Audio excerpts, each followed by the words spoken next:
కృపా సత్య సంపూర్ణుడా, ప్రేమ కలిగిన మా ప్రియ పరలోకపు తండ్రి,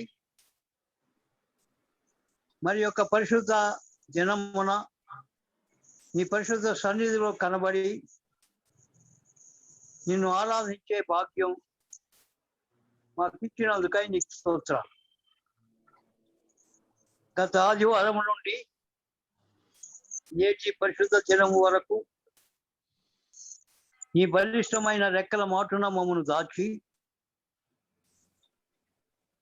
సజీవులుగా నిలిపినందుకై నీకు స్తోత్రాలు. ప్రభువా, ఈ ఆరాధన సమయం అంతటినీ మీ ఆధీనంలో పెట్టుకో, మీ ఆత్మచేత నడిపించండి. ఈ జనమున వాక్య పరిచర్య జరిగించిన అయ్యున్న మీ ప్రియ సేవకులు సామ్యూయల్ గాంధీ పాస్టర్ గారిని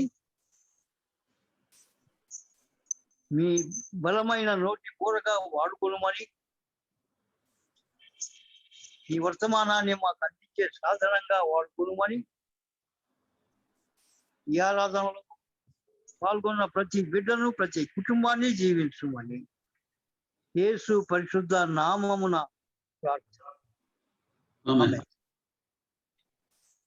అందరము కలిసి దేవుని మహిమపరచుటకు గాను కీర్తనల పుస్తకం నుండి 67వ కీర్తన పాడుతూ ఆరాధన.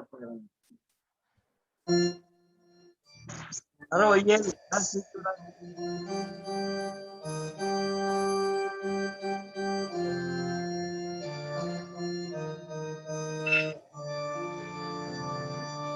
శాశ్వతుడా విశ్వయముని నేను నీ సహవాస సృష్టి కూడగా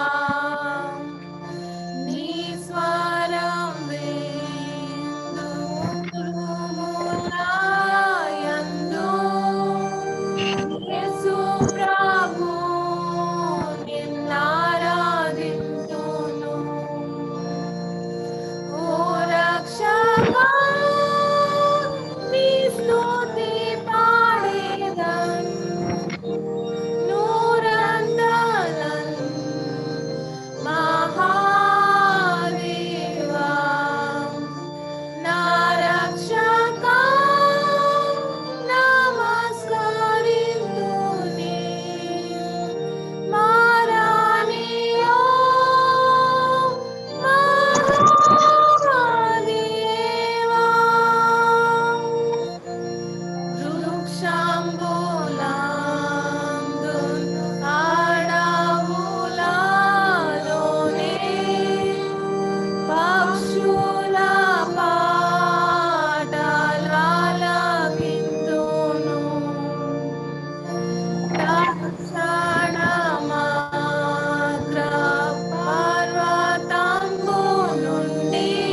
తండ్రి యొక్కయు కుమారుని యొక్కయు పరిశుద్ధాత్మ యొక్కయు నామమున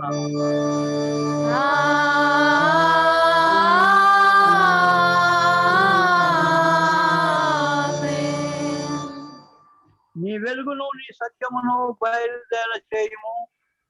అవి నాకు సంతోషమును, అవి నీ పరిశుద్ధ పర్వతములకును నీ నివాస స్థలములకును నన్ను తోడుకొని వచ్చును. అప్పుడు నేను దేవుని బలిపీఠమున వద్దకు నాకు ఆనంద సంతోషములు కలుగు చేయు దేవుని వద్దకు చేరుదును. దేవా నా దేవా, సితారా వాయించుచు నీకు కృతజ్ఞత స్తుతులు చెల్లించెదను.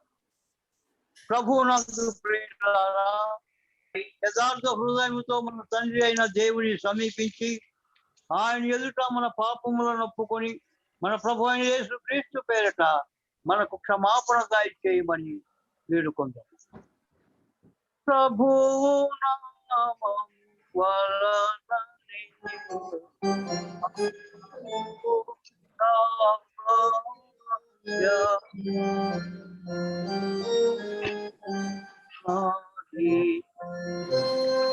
భూమి ఆకాశములను సృజించినవాడు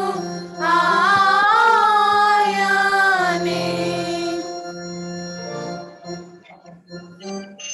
నా అతిక్రమము నేను ఒప్పుకొందున్నాను. నీవు నా పాప దోషము పరిహరించి ఉన్నావు. మా సృష్టికర్తవు విమోచకుడునైన సర్వశక్తి గల దేవా, దీనులము పాపులమగు మేము స్వాభావికముగా పాపులమనియు అపవిత్రులమనియు తలంపు వలన మాట వలన క్రియ వలన నీకు విరోధముగా పాపం చేసిమనియు నీ ఎదుట ఒప్పుకొనుచున్నాము. కావున మేము మా ప్రభు అయిన యేసుక్రీస్తు నిమిత్తమున నీ కృపను వెదకుచు వేడుకొనుచు మితిలేని కనికరం గల నీ యొద్దకు ఆశ్రయమునకై వస్తున్నాము. మా కొరకు చనిపోవుటకై నీ జనితైక కుమారునిచ్చిన మిగుల కరుణగల దేవా, మమ్మను కనికరించి ఆయన నిమిత్తమున మా సమస్త పాపములకు క్షమాపణ దయచేయము. మేము నీ కృప చేత నిత్య జీవం పొందినట్లు నిన్ను గూర్చియు నీ చిత్తమును గూర్చియు సరి అయిన జ్ఞానమును నీ వాక్యమునకు తగిన విధేయతను మా యందు నీ పరిశుద్ధాత్మ వలన వృద్ధి పొందింపుమని మా ప్రభు అయిన యేసుక్రీస్తు ద్వారా వేడుకొంచున్నాము. ఆమేన్. మన పరలోకపు తండ్రి సర్వశక్తి గల దేవుడు మనలను కనికరించి మన కొరకు చనిపోటుకై తన ఏక కుమారునిచ్చి ఆయన మూలమున మన పాపములన్నిటినీ క్షమించుతూ ఉన్నాడు. ఆయన నామమందు విశ్వాసమంతు వారికి దేవుని కుమారులకు అధికారం ఇచ్చుచు వారికి తన పరిశుద్ధాత్మను అనుగ్రహించును. నమ్మి బాప్తిసం పొందిన వారు రక్షింపబడును. ఓ ప్రభువా, ఈ రక్షణను మా అందరికీ దయచేయము. ఆమేన్.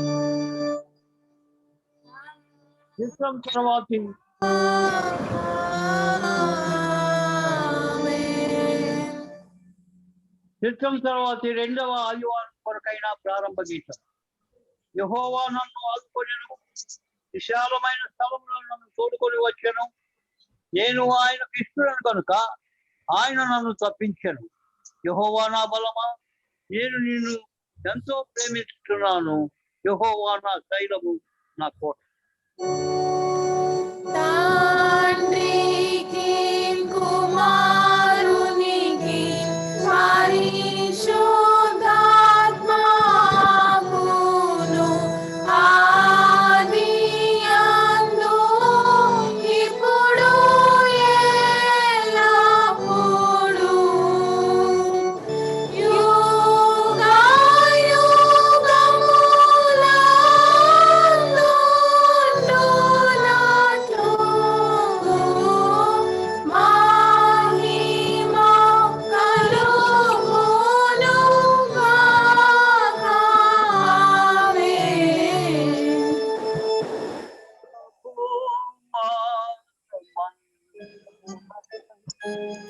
Thank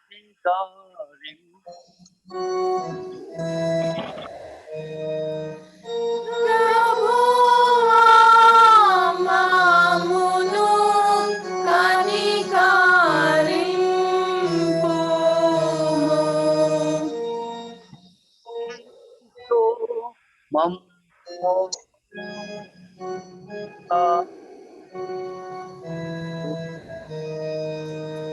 క్రీస్తు మామును కనికరింపు.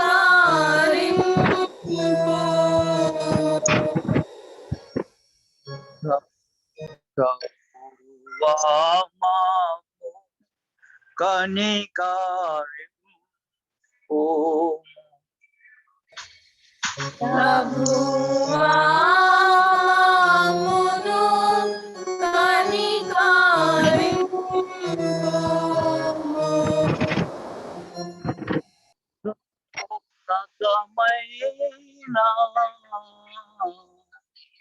వాణిలో దేవునికి మహిమా కలుగును గాక. దేవునికి మహిమా కలుగును గాక. కలుగును ఉన్నతమైన ఘన స్థలములందున ఇలాగు సమాధానం నరుల కాయనాయ. ప్రభువైన దేవా పరమరాజా సర్వపరిపాలా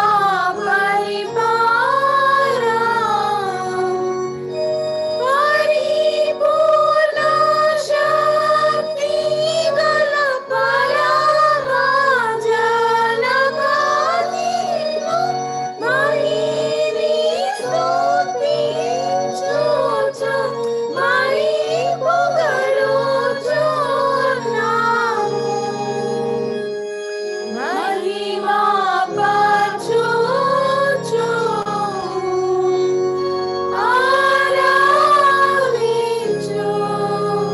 ఆరాధించుచున్నాము నిన్ను.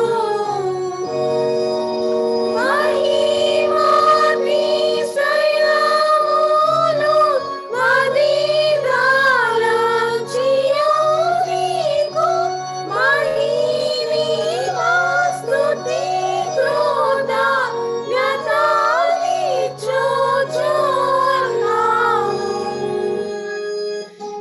ఏక కుమారా యేసు ప్రభువా యెహోవా తనయా లోక పాపము మోయు ఏక దేవుని గొర్రె పిల్లలను కనికరించుము చల్లగా. లోక పాపములు మోసుకపోము యేసు రక్షగా. నాసిగా జనకుని కుడి వైపున కూర్చుండు యేసు మా ప్రార్థనలించి కనికరించు. పరిశుద్ధుడా ప్రభుడవు నీవు. ప్రభువైన క్రీస్తు పరిశుద్ధాత్మతో తండ్రి అయిన దేవుని యందు పరిపూర్ణ మహిమతో ప్రభలుచున్నావెప్పుడు. ఆమేన్.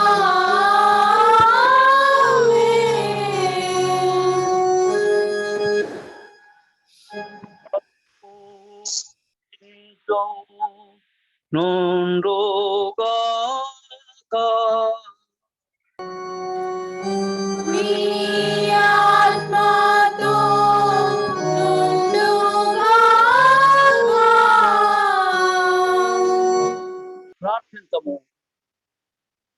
ప్రభువా, నీ యందు స్థిరమైన భయభక్తులతో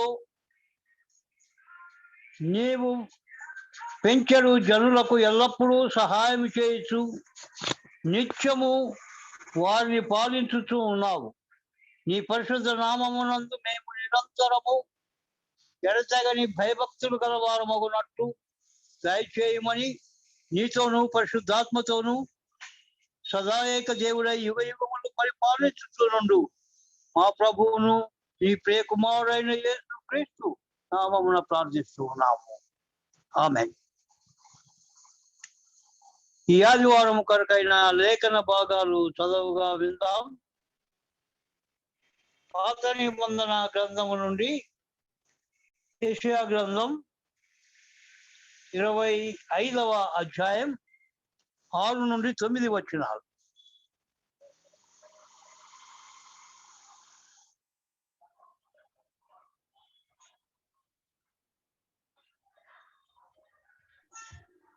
అయ్యారు ఎవరు చదవాలండి? ఎవరి పేరు చెప్పలేదు, మా ఎవరికి ఇవ్వలేదు. ఆనంద్ చదివి వినిపిస్తాడు. ఆనంద్,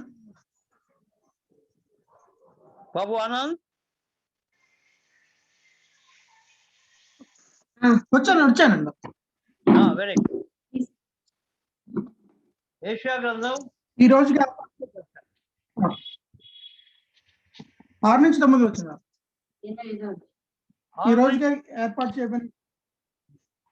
ఈ రోజుకే ఏర్పాటు చేయబడినటువంటి పాత నిబంధన పాఠ్యభాగము యెషయా గ్రంథము 25వ అధ్యాయము 6 నుంచి 9 వచనాలు. ఈ పర్వతం మీద సైన్యముల అధిపతి యెహోవా సమస్త జనముల నిమిత్తము క్రొవ్విన వాటితో విందు చేయును, మడ్డి మీదనున్న ద్రాక్షారసముతో విందు చేయును, మూలుగు గల క్రొవ్విన వాటితో విందు చేయును, మడ్డి మీద నిర్మలమైన ద్రాక్షారసముతో విందు చేయును. సమస్త జనముల ముఖములను కప్పుచున్న ముసుకును సమస్త జనముల మీద పరచబడిన తెరుచు ఈ పర్వతం మీద ఆయన తీసివేయును. మరెన్నడను ఉండకుండా మరణమును ఆయన మిరింగివేయును. ప్రభువైన యెహోవా ప్రతివాని ముఖం మీద బాష్ప బిందువులను తుడిచివేయును. భూమి మీద నుండి తన జనుల నిందను తీసివేయును. ఈలాగున జరిగినని యెహోవా సెలవిచ్చుచున్నాడు. ఆ దినమున జనులిలాగు నందురు, ఇదిగో మనలను రక్షించునని మనము కనిపెట్టుకొని ఉన్న మన దేవుడు, మనము కనిపెట్టుకున్న యెహోవా ఈయన రక్షణను బట్టి సంతోషించి ఉత్సహింతుము. ఇంతతో వాక్యము పర్యంతం. పరిశుద్ధుడా వగుదేవా, పావన శాంతుడా దేవా, పావన మాధ్య దేవా, మమ్మును కనికరింపుము.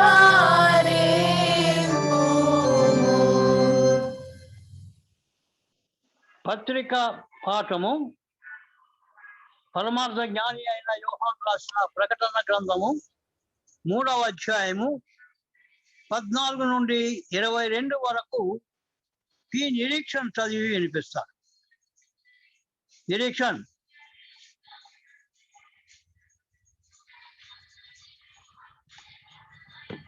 బాబు నిరీక్షణ ఉన్నాడే లైన్ లో? అమ్మా ఓకే సార్. మనం స్టెఫీ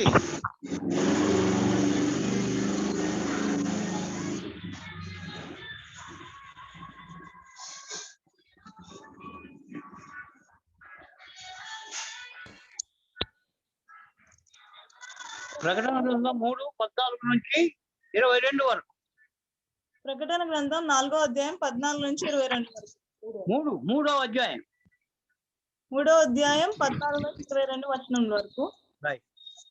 లవోదికయలో ఉన్న సంఘములకు ఇలాగ వ్రాయము. ఆమె నన్నువాడును నమ్మకమైన సత్యసాక్షియు దేవుని దృష్టికి ఆధీనమై ఉన్నవాడు చెప్పు సంగతులేవనగా, నీ క్రియలను నేను ఎరుగుదును. నీవు చల్లగానైనను లేవు, నీవు చల్లగానైనను వెచ్చగానైనను ఉండిన మేలు. నీవు వెచ్చగానైనను చల్లగానైనను ఉండక నులివెచ్చనగా ఉన్నావు గనుక నేను నిన్ను నా నోట నుండి ఉమ్మివేయను ఉద్దేశించుచున్నాను. నీవు దౌర్భాగ్యుడువను, దిక్కుమాలిన వాడును, దరిద్రుడవును, గ్రుడ్డివాడును, దిగంబరుడువై ఉన్నావని ఎరుగక నేను ధనవంతుడును, ధనవృద్ధి చేసి ఉన్నాను, నాకేమీ కొదువలేదని చెప్పుకొనుచున్నావు. నీవు ధనవృద్ధి చేసుకొనున్నట్లు అగ్నిలో కూటము వేయబడిన బంగారంను, నీ దశములు సిగ్గు కనబడుకుండునట్లు ధరించుకొనుటకు తెల్లని వస్త్రములను, నీకు దృష్టి కలుగునట్లు నీ కనులకు కాటుకను నా యొద్ద కొనుమని నీకు బుద్ధి చెప్పుచున్నాను. నేను ప్రేమించి వారందరినీ గద్దించి శిక్షించుచున్నాను గనుక నీవు ఆసక్తి కలిగి మారు మనసు పొందుము. ఇదిగో నేను తలుపు నొద్ద నిల్చుండి తట్టుచున్నాను. ఎవడైనాను నా స్వరం విని తలుపు తీసిన ఎడల నేను అతని యొద్దకు వచ్చి అతనితో నేనును నాతో కూడా అతడును భోజనము చేయుదుము. నేను జయించి నా తండ్రితో కూడా ఆయన సింహాసనం నందు కూర్చుండి ఉన్న ప్రకారము జయించు వానిని నాతో కూడా నా సింహాసనం నందు కూర్చుండనిచ్చేదను. సంఘములతో ఆత్మ చెప్పుచున్న మాట చెవిగలవాడు వినును గాక. ఈ వాక్యం ఎందుకు పడింది? హల్లెలూయా హల్లెలూయా హల్లెలూయా.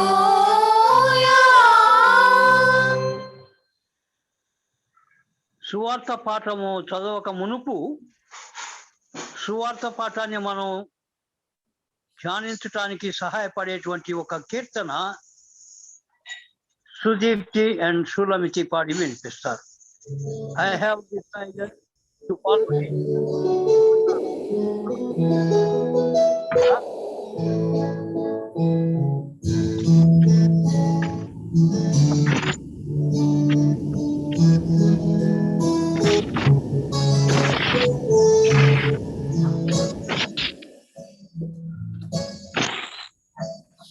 I have decided to follow Jesus.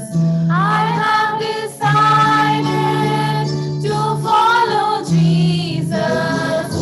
I have decided to follow Jesus. No turning back, no turning back, no turning back, no turning back. The world behind me, the cross before me. The world behind me, the cross before me.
Thank you, wonderful.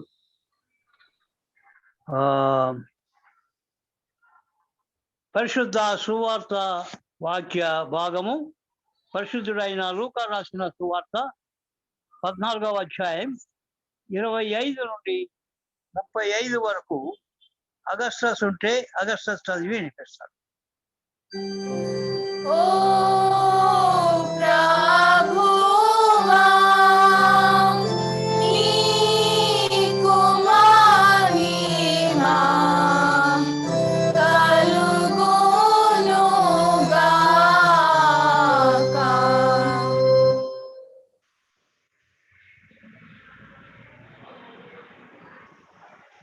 ఈ రోజుగా ఏర్పాటు చేయబడి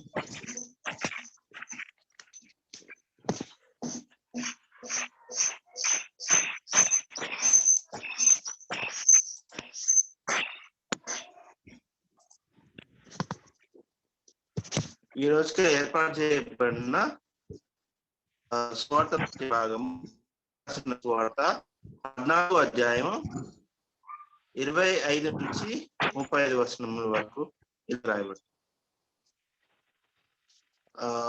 Now great crowds accompanied him, and he turned and said to them, if anyone comes to me and does not hate his own father and mother and wife and children and brothers and sisters, yes, and even his own life, he cannot be my disciple. Whoever does not bear his own cross and come after me cannot be my disciple.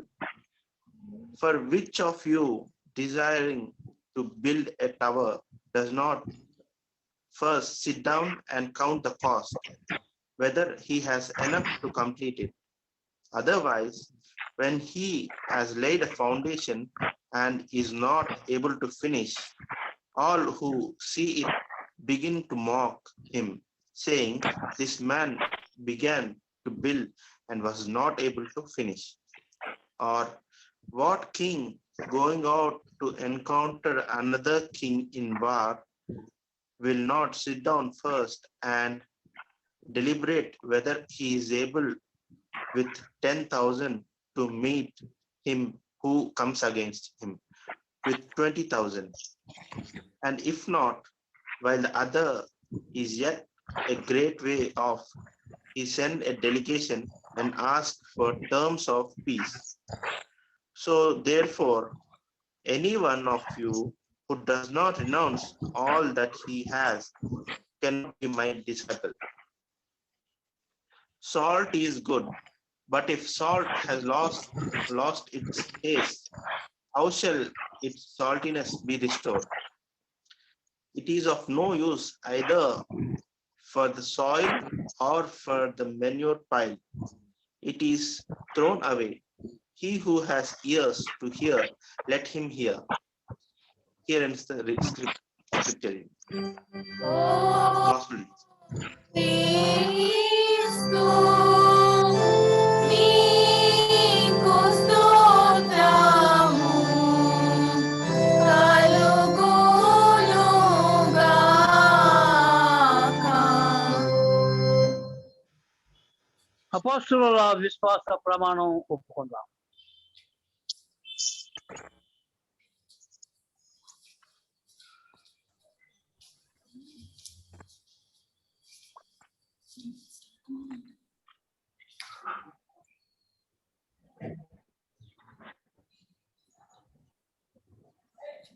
భూమి ఆకాశములను సృజించిన సర్వశక్తి గల తండ్రి అయిన దేవుని నేను నమ్ముచున్నాను. ఆయన ఏక కుమారుడును మన ప్రభువునైన యేసుక్రీస్తును నమ్ముచున్నాను. ఈయన పరిశుద్ధాత్మ వలన గర్భము ధరింపబడి కన్య అయిన మరియకు పుట్టి పొంతి పిలాతు అధికారం క్రింద శ్రమపడి సిలువ వేయబడి చనిపోయి సమాధి చేయబడిననియు అదృశ్య లోకమును చనిపోయిన వారిలో నుండి 3వ దినమున లేచి పరలోకమునకెక్కి సర్వశక్తి గల దేవుని కుడి చేతి వైపున కూర్చుండి ఉన్నాడనియు సజీవులకును మృతులకును తీర్పు చేయటకు అక్కడి నుండి వచ్చుననియు నమ్ముచున్నాను. పరిశుద్ధాత్మను నమ్ముచున్నాను. పరిశుద్ధ క్రైస్తవ సంఘమగు పరిశుద్ధుల సహవాసము పాప క్షమాపణయు శరీర పునరుద్ధానమును నిత్య జీవంతో ఉన్నామని నమ్ముచున్నాను. ఆమేన్. ఇప్పుడు వస్తుంది, టీవీలోనే వస్తుందా? టీవీలో బొమ్మ వస్తుంది అంతే. దయచేసి మాట్లాడుతున్నారు. అగస్టస్ ప్రకాష్ రాజ్ గారిది మ్యూట్ చేయవా? దయచేసి మ్యూట్ లో పెట్టండి. పదే పదే సామ్యూల్ గాంధీ పాస్టర్ గారు ముచ్చుకుంటున్నారు. పదే పదే చెప్పటం కూడా మంచిది కాదు. దయచేసి మీ అన్ని కూడా మ్యూట్ లో పెట్టుకోండి. మాట్లాడాల్సుకున్నప్పుడు మాత్రం దాన్ని మీ అన్మ్యూట్ చేసి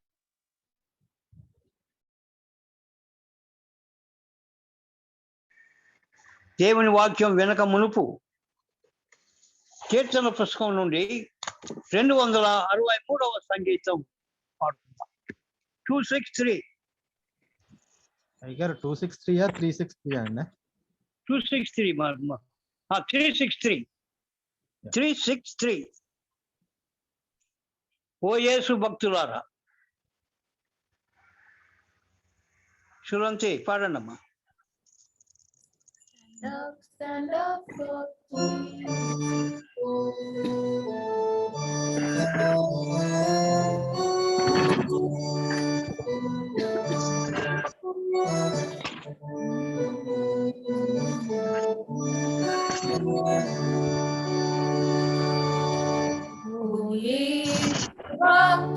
భక్తులారా మీరా ధ్వజము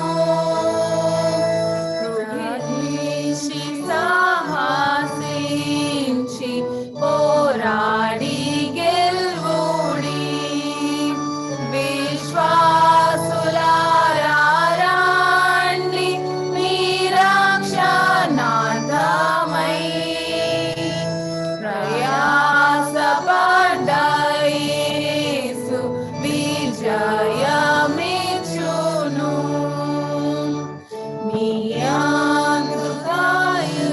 బట్టి నీ ఆత్మనాశము నిన్నాడు గోరు నాటి ఈ శ్రీకులందరూ మీరెల్లరేసు పేరు వాంఛించి ఆయనే సర్వాధికారి అంచు సేవింపవలెను. ప్రచండమైన దండు పోరాడలిచిన విరోధి శక్తి కొద్ది మరి తెగించుడి స్వకీయ శక్తిగా శ్రీ యేసు నామము స్మరించి వాని యందు విశ్వాసముంచుడి.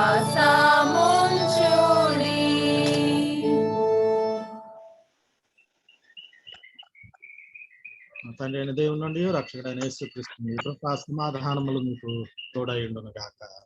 ఆమేన్. ప్రభునందు ప్రియమైనటువంటి దేవుని సంగమా, దేవుని బిడ్డలారా, త్రియేక దేవుని నామములో రీడీమర్ లూథరన్ కుటుంబం అంతటిని కూడా ఈ త్రిత్వం తర్వాతి 2వ ఆదివారపు ఆరాధనలోనికి, వాక్య ధ్యానంలోనికి ఆహ్వానిస్తూ ఉన్నాను. చదవబడిన లేఖన భాగాలు మనము విని ఉన్నాం. చదువుకున్నప్పుడు కొంత గ్రహింపుకు కూడా మనము వచ్చి ఉన్నాం. 3 లేఖన భాగాలు సుస్పష్టంగా క్రీస్తు ప్రేమను గురించి, లేకపోతే దేవుని ప్రేమను గురించి, దేవుని యొక్క నీతి న్యాయాలను గురించి, అదే రీతి మనము నడవవలసిన మార్గాలను గురించి, ఇలాగూ ఒక్కొక్కటి ఒక్కొక్క సత్యమును, ఒక్కొక్క పాఠము, ఒక్కొక్క దేవుని చిత్తాన్ని మనకు తెలియచేస్తూ ఉంది. అయితే ఈ ధ్యానమునకు, ఈ దినపు ధ్యానమునకు ధ్యానాంశముగా చెవులు గలవాడు వినుగాక. ఈ చెవులు గలవాడు ఏమి వినాలి, లేకపోతే ఎవరు చెప్తూ ఉన్నారు, ఏం చెప్తూ ఉన్నారు?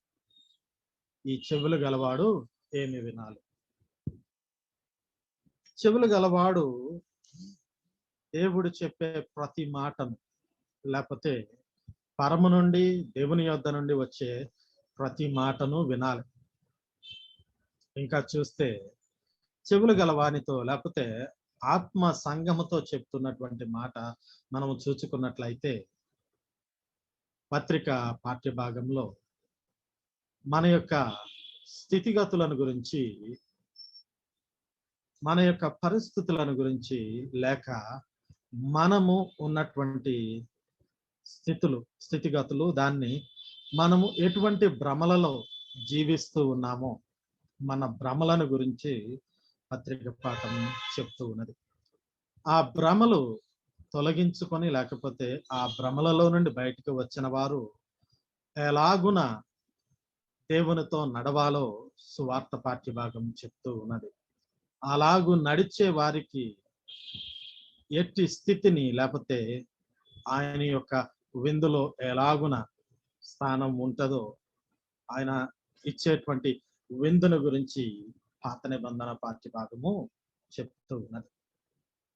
ఈ దేవుని బిడ్డలారా, ఇవాళ ఆత్మ సంగమతో అనే కంటే పరిశుద్ధాత్మ నీతో చెప్తున్న మాట నీవు విను, లేకపోతే నీకు వినపడును గాక అని చిన్న మార్పును, పరిశుద్ధాత్మ నీతో చెప్తున్న మాట నీవు వినగలుగుతున్నావా అనే ప్రశ్నను కానీ, విను అనేటువంటి ఆజ్ఞను కానీ తీసుకొని ముందుకు వెళదాం.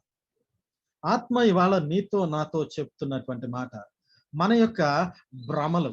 నేను బాగున్నాను అనేటువంటి భ్రమ మొట్టమొదటిది. నాకేమి తక్కువ అనేటువంటి భ్రమ రెండవది. నేను బాగానే ఉన్నాను, నాకేంటి తక్కువ? లోకానుసారంగా లోకం చూసేటువంటి రీతిలో మేబీ నువ్వు బాగానే ఉండొచ్చు, నీకేమీ తక్కువ కాకపోవచ్చు. కానీ నీ యొక్క ఆత్మీయ స్థితి యొక్క ఆ పరిస్థితులన్నీ కూడా, ఆత్మీయంగా నీవు ఎలాగూ ఉన్నావో అనేటువంటి పరిస్థితుల గురించి ప్రభువుకు తెలిసినంత స్పష్టంగా ఇక ఎవరికి కూడా తెలియదు. మన దగ్గరకు ఆయన వచ్చి నీ స్థితిగతులను గురించి నీకు నాకు తెలియచేయటానికి ఇష్టపడుతూ ఉంటాడు. కానీ వినటానికి మన చెవిని మన దేవునికి ఇచ్చామా? చెవులు గలవాడు ఆత్మ చెబుతున్న మాట వినుగాక.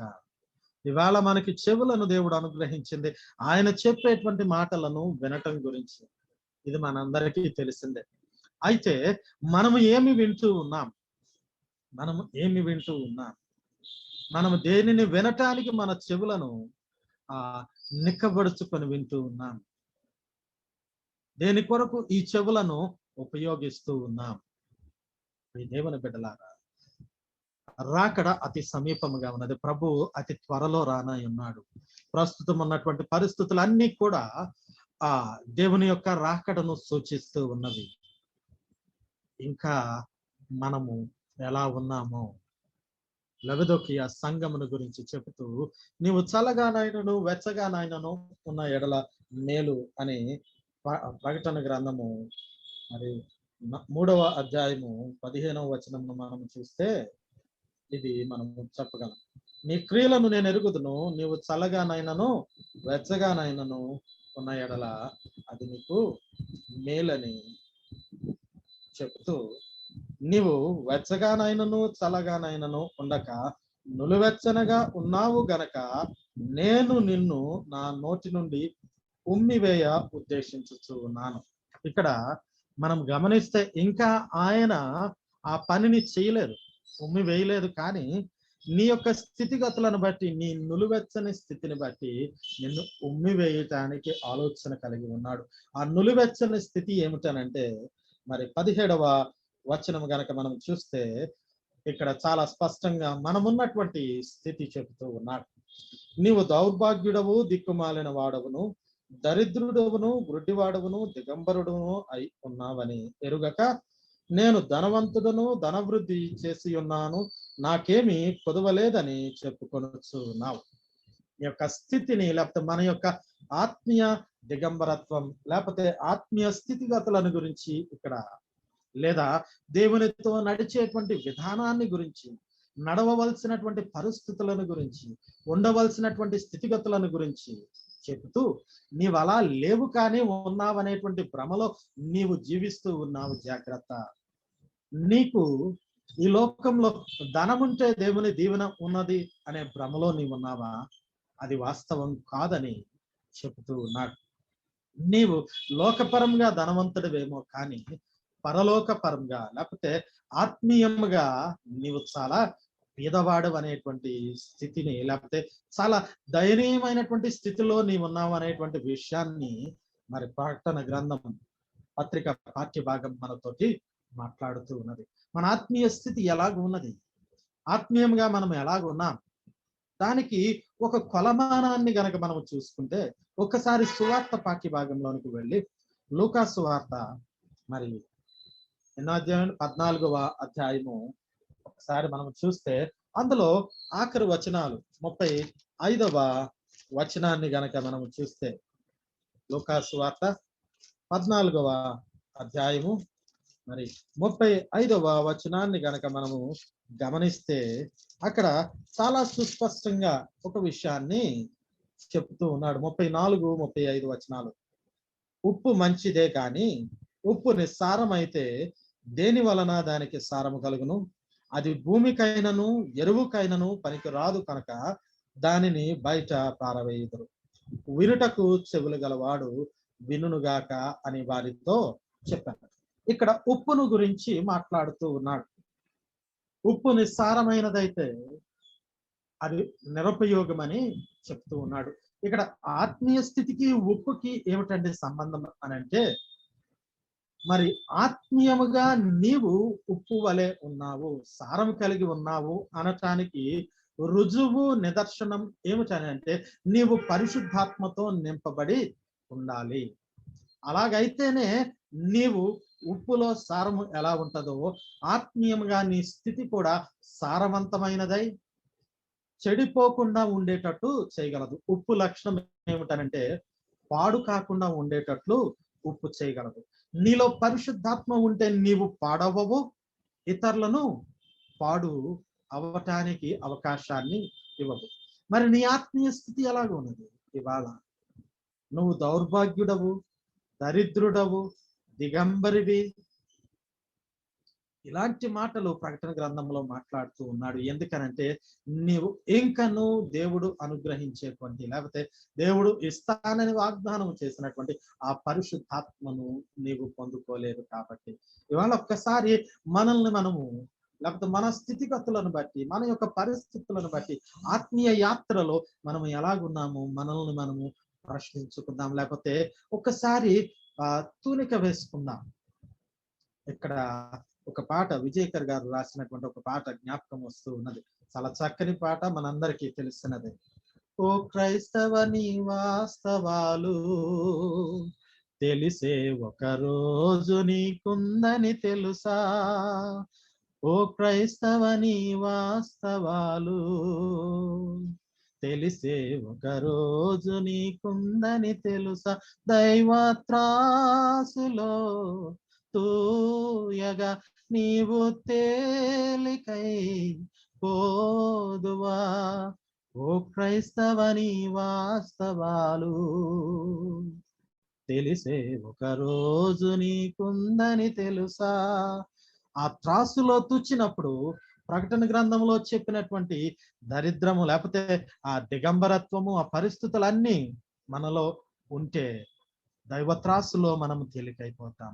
ఆత్మీయముగా ఆ ఉప్పు వంటి సారవంతమైనటువంటి స్థితి, ఆత్మీయముగా పరిశుద్ధాత్మను పొందుకున్నటువంటి స్థితి మనలో లేకపోతే మనము ఆ దైవత్రాసులో తేలికైపోతామని వాక్యం చెప్తూ ఉన్నది. ఉప్పు యొక్క లక్షణాన్ని మనము గనక గమనిస్తే అది పాడైపోనివ్వదు, అది చెడిపోనివ్వదు, అది మరి కుళ్ళిపోనివ్వదు. ఇలాగ ఎన్నన్నా కూడా ఉప్పును గురించి చెప్పుకోవచ్చు. అయితే దాంట్లో సారము లేకపోతే, నీలో పరిశుద్ధాత్మ లేకపోతే, నీవు క్రైస్తవ జీవితంలో నిస్సారమైనటువంటి స్థితిలో, సారము లేనటువంటి స్థితిలో ఉంటున్నావు. మరి చెవి గలవాడు వినుగాక అని వారితో చెప్పననేటువంటి మాట అనే నీతో ఇవాళ ప్రభువు చెబుతూ ఉన్నాడు. ఇక్కడ నీతో అని ఎందుకు అంటున్నానంటే, నీతో అన్నప్పుడు చెప్పే నాతో వినే నీతో, మనందరితో ఆత్మ చెబుతున్నటువంటి మాట ఏమిటంటే, నీవు నేను అనుగ్రహించేటువంటి పరిశుద్ధాత్మను పొందుకోవాలని చెప్తూ ఉన్నాడు. మనం ప్రయాసపడుతూ ఉంటాం ఈ లోక భోగాలు భాగ్యాలు సంపాదించుకోవటానికి, కానీ దేవుడు ప్రయత్నిస్తూ ఉంటాడు, లేకపోతే ప్రాధేయపడుతూ ఉంటాడు తన పరిశుద్ధాత్మను నీకు నాకు ఇవ్వాలని చెప్పి. కానీ ఇంకొక భ్రమలో, నేను బాగున్నాను అనేటువంటి భ్రమలో సాతాను మనల్ని ఉంచుతూ, నీకేంటి, నువ్వు రోజు వాక్యం చదువుకుంటున్నావు, నువ్వు రోజు ప్రార్థన చేసుకుంటున్నావు, నువ్వు రోజు లేకపోతే ప్రతి ఆదివారం దేవాలయానికి వెళుతూ ఉన్నావు, నువ్వు వాక్యం వింటూ ఉన్నావు, వాక్యం చెబుతూ ఉన్నావు, నీకు పాటలు పాడడం వచ్చు, నువ్వు ఇంకా ఏదో చేయొచ్చు, నీవు సేవలో చాలా ఘనముగా వాడబడుతూ ఉన్నావు, నువ్వు చాలా గొప్పవాడివి లేకపోతే గొప్పదానం అనేటువంటి భ్రమలో నిన్ను ఉంచుతూ ఉన్నది. ఇక్కడ చెప్పిన దానిలో అపవాది చెప్తూ ఉన్నటువంటి ఇంకొక మాట, మరి నీవు వాక్యము చదువుతూ ఉన్నావు, నీవు ప్రార్థన చేస్తూ ఉన్నావు. నిజమే, మనము రొటీన్ గా లేకపోతే అలవాటుగా బైబిల్ చదువుతూ ఉన్నాం. కానీ మనలో ఎంతమందిని వాక్యాన్ని తరచి తరచి లోతుల్లోనికి వెళ్ళి దానిలో ఉన్నటువంటి సత్యాలను, దేవుని ఉద్దేశాలను తెలుసుకుంటున్నాను.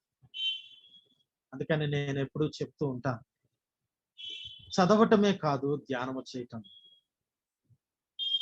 కానీ మనము చాలా వరకు నేను బైబిల్ చదువుకున్నానని చెప్తాం, కానీ బైబిల్ని చదువుకోవడం కాదు, కానీ అందులో ఉన్న వాక్యాన్ని ధ్యానము చేయటం నేర్చుకోమని వాళ్ళ ప్రభువు చెప్తూ ఉన్నాడు. నా స్థితి నులివెచ్చనిగా ఎందుకు ఉందంటే, మనము చదివేస్తున్నాం, మనం ప్రార్థన చేసేస్తున్నాం. నిన్న ఒక ప్రార్థనకు వెళ్ళినప్పుడు, నా స్నేహితుడు ఇంటికి ప్రార్థనకు వెళ్ళినప్పుడు ఒక ప్రశ్న అడిగాను, ఎప్పుడు అందరినీ అడిగేదే. ఈ కుటుంబంలో కుటుంబ ప్రార్థన ఎన్ని కుటుంబాల్లో జరుగుతుంది? వాళ్ళ అన్నదమ్ముల అక్క చెల్లెళ్ళు అందరూ కూడా కూడి వచ్చి చిన్న స్తుతి కూడికి పెట్టుకున్నారు. ఒక 6-7 ఫ్యామిలీస్ వచ్చి అడిగితే అందరూ కూడా చేతులైతే మా ఇంట్లో జరుగుతుంది, మా ఇంట్లో జరుగుతుంది. అప్పుడు ఇంకొక ప్రశ్న నా మనస్సుకి వచ్చి, ఏదో చెయ్యాలి కనుక ప్రతిరోజు కుటుంబ ప్రార్థన జరుగుతుందా? ఆత్మపూర్ణులై లేకపోతే నిజముగా దేవునిని ఆశ్రయిస్తూ కుటుంబ ప్రార్థనలు చేసుకుంటున్నారా? ఎందుకు చెప్తూ ఉన్నానంటే, మనము అలవాటుగా ఇది చేసుకోకపోతే, ఎప్పుడు చెప్తూ ఉంటాను, గుడికి రాకపోతే, బైబిల్ చదువుకోకపోతే ఏదోలా ఉంటుంది అని పంచుకుంటూ ఉంటాం మనం ఇతరులతోటి, లేదా ప్రత్యేకంగా కాపర్లతో వాళ్ళతో పంచుకునేటప్పుడు, అయ్యగారు లేకపోతే అమ్మగారు, మరి వారము నేను గుడికి రాలేదు, నాకు ఏదోలాగా ఉంది వారం అంతా, ఎలా ఉంది అని అంటే ఆ స్థితిని మనము చెప్పలేం. కానీ నిజముగా నీవు ధ్యానించకపోతే నీ స్థితి ఏదోలానే, అయోమయంగానే, నీవు చేయాల్సింది చేసావు కానీ అది అసంపూర్ణంగా ఉన్నది. నీవు బైబిల్ను సంవత్సరంలో కంప్లీట్ చేసావా లేదా, ఇంకొకటి చేసావా లేదా అని దేవుడు అడగట్లేదు. కానీ ఆ రోజు నీవు చదువుకున్నటువంటి, లేకపోతే నీతో దేవుడు మాట్లాడినటువంటి ప్రతి మాటలోని దేవుని ఉద్దేశాన్ని, నీతో ఆయన చెప్పదలుచుకున్నటువంటి ఆ ఉద్దేశాన్ని దేవుని సహాయంతో మరి ప్రార్థనలో, అయ్యా ఇది నాకు అర్థమయ్యేటట్లు చెయ్యి, దీనిలోని నీ ఉద్దేశాన్ని నాకు తెలియచేయి అని అడగగలిగామా లేదా? ఎందుకనంటే మనదంతా కూడా త్వరగా అయిపోవాలి, అన్నిటికీ సమయం ఉంటది, కానీ మన జీవితాలలో దేవునికి, దేవుని వాక్యానికి, దేవునితో సమయం గడపటానికి సమయం ఉండదు. అందుకనే నులివెచ్చని స్థితిలో ఉన్న నిన్ను ఉమ్మివేయ ఉద్దేశించుచు ఉన్నాను. ఎందుకనంటే ఆ క్రింద విషయాలన్నీ మన స్థితిగతులన్నింటినీ కూడా చెప్తూ ఉన్నది, తెలియచేస్తూ ఉన్నది. కానీ వాటిని గ్రహించుకోక మనం ఏం చేస్తూ ఉన్నామంటే, నేను చాలా బాగున్నాను, నాకేంటి తక్కువ, నీకేమీ తక్కువ లేదు. ఒకవేళ ప్రభు ప్రభు దగ్గరికి నీవు కూడా ధనవంతుడైన యవ్వనస్తుడు వెళ్ళినప్పుడు ప్రభు చెప్పిన మాట ఇవాళ నీతో నాతో చెప్తూ ఉన్నాడేమో. నీ ధనమును, లేకపోతే అక్కడ యవనస్తుడికి చెప్పిన మాట మనకు తెలుస్తుంది, నీకున్న సమస్తాన్ని పేదలకిచ్చి నీవు నన్ను వెంబడించమని చెప్తాడు. అదే విషయాన్ని సువార్త పాఠం స్పష్టం చేస్తూ ఉన్నది. నా కొరకు సమస్తాన్ని, ఆఖరికి తన ప్రాణాన్ని కూడా విడిచిపెట్టేవాడే నా శిష్యుడు, అలాగూ చేయని వాడు నా శిష్యుడు కానేరడు. మొదటి భాగంలో మనం చూస్తే తల్లిని, తండ్రిని, భార్యను, బిడ్డను, అన్నని, తమ్ముడిని, ఆఖరికి ప్రాణమును కూడా విడిచిపెట్టేవాడే నా శిష్యుడు. మనం ఇవాళ దేవుని కోసం ఏమి విడిచిపెట్టుకోగలుగుతున్నాం? విడిచిపెట్టమంటే వీళ్ళందరినీ విడిచిపెట్టి అడవుల్లోకో ఇంకొక చోటకో వెళ్ళమని కాదు, కానీ వీరికంటే దేవునికి ఉన్నతమైన శ్రేష్టమైన స్థానాన్ని ఇవ్వాలని దేవుడు కోరుకుంటూ ఉన్నాడు. కానీ మనం అన్నిటికీ ప్రథమమైన స్థానం ఇస్తాం, కానీ దేవునికి ఆఖరు స్థానం. మనం లేచి తండ్రి ప్రభువా నాయన ఆమెను అనుకొని అయితే పండుకునే ముందు మనం కొంచెం ప్రార్థన చేస్తాం, ఏవి తప్పు కాదు. అయితే ప్రథమ స్థానం, శ్రేష్టమైన సమయం దేవునికి ఇవ్వాలని దేవుడు కోరుకుంటున్నాడు.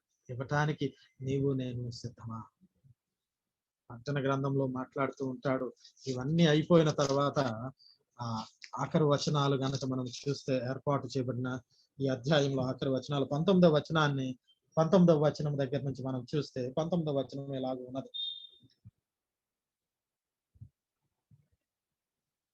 నేను ప్రేమించు వారందరినీ గద్దించి శిక్షించుచు ఉన్నాను. నీవు గనక ఆసక్తి కలిగి మారు మనస్సు గద్దించి శిక్షించుచు ఉన్నాను గనక నీవు ఆసక్తి కలిగి మారు మనస్సు పొందుము. ఇక్కడ కూడా ఇంకొక ఆజ్ఞనే ఇస్తూ ఉన్నాడు. దానిపైన మనం చూస్తే 17వ వచనం వరకు మాట్లాడినటువంటి మాటలకు సమాధానంగా, నీవు ధనవృద్ధి చేసుకొనున్నట్లు అగ్నిలో పుటము వేయబడిన బంగారమును, నీ దిశమల సిగ్గు కనపడకుండునట్లు ధరించుకొనుటకు తెల్లని వస్త్రమును, నీకు దృష్టి కలుగునట్లు నీ కనులకు కాటుకను నా యొద్ద నుండి కొనుమని నీకు బుద్ధి చెప్పొచ్చు ఉన్నాను. ఇలాగూ బుద్ధి చెప్పి ఆ తర్వాత చెప్తూ ఉన్నాడు, నేను నిన్ను ప్రేమించుచూ ఉన్నాను కనుక నిన్ను గద్దిస్తూ ఉన్నాను. ఈ గద్దింపునకు, ఈ శిక్షకు కనుక నీవు చెవియొగ్గి వాటిని స్వీకరించినట్లయితే మారు మనస్సు పొందుము అని ఆజ్ఞాపిస్తూ ఉన్నాడు. మారు మనస్సు పొందమని ఆజ్ఞాపిస్తూ ఉన్నాడు. అయితే మనం అనుకుంటాం, ఇంకా నాకు మారు మనస్సు ఎందుకు? నాకు యేసు అంటే ఎవరో తెలుసు, యేసు ఏం చేస్తాడో తెలుసు, యేసయ్య ఏమి చెబుతాడో తెలుసు, యేసయ్య ఏమేమి చేశాడో తెలుసు, యేసయ్య మరలా రాబోతున్నాడని తెలుసు. ఇంకేం కావాలి? ఇంకేం కావాలని అంటే నీ హృదయము దేవునికి కావాలి. అందుకనే ఆ 22వ వచనాన్ని గనక మనం గమనిస్తే అందులో స్పష్టంగా చెబుతూ ఉన్నాడు, నేను తలుపు యొద్ద నిలిచి ఉండి తట్టుచు ఉన్నాను. ఎవడైతే నా స్వరము విని తలుపు తీయునో నేను అతని యొద్దకు వచ్చి అతనితో నేనును నాతో అతడును భోజనము చేయుదుము. ఇవాళ నీ హృదయం అనే తలుపు దగ్గర యేసు నిలవబడి చెప్తున్నటువంటి మాట ఏమిటనంటే, తట్టుతూ ఉన్నాడు. నీ స్థితిగతులను జ్ఞాపకం చేసుకొనక, నీ దిగంబరత్వాన్ని, నీ దారిద్ర్యాన్ని, నీ యొక్క పరిస్థితులన్నింటినీ ఎరిగి ఉన్నటువంటి దేవుడు ఆయన దగ్గర కాటుకను కొనుక్కొని, తెల్లని వస్త్రమును కొనుక్కొని, అగ్నిలో పుటము వేయబడినటువంటి బంగారమును కొనుక్కొని నువ్వు మారు మనస్సు పొందటానికి, అంటే ఇక్కడ అగ్నిలో పుటము వేయుటకు అని అంటే కంసాలి దగ్గర జరిగేటువంటి పని మనందరికీ తెలిసిందే. బంగారమును కానీ వెండిని కానీ అతడు ఆ మూసలో వేసి కాల్చేటప్పుడు అతని ముఖము తేటగా అందులో కనపడే వరకు దానిని కాలుస్తూనే ఉంటాడు. ఆ పైన వచ్చే మడ్డిని తీసేస్తూనే ఉంటాడు.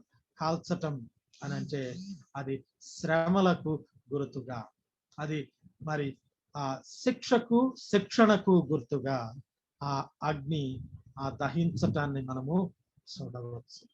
దేవుని బిడ్డలారా, ఆయన నిన్ను ప్రేమిస్తూ ఉన్నాడు గనక నిన్ను శిక్షిస్తూ ఉన్నాడు.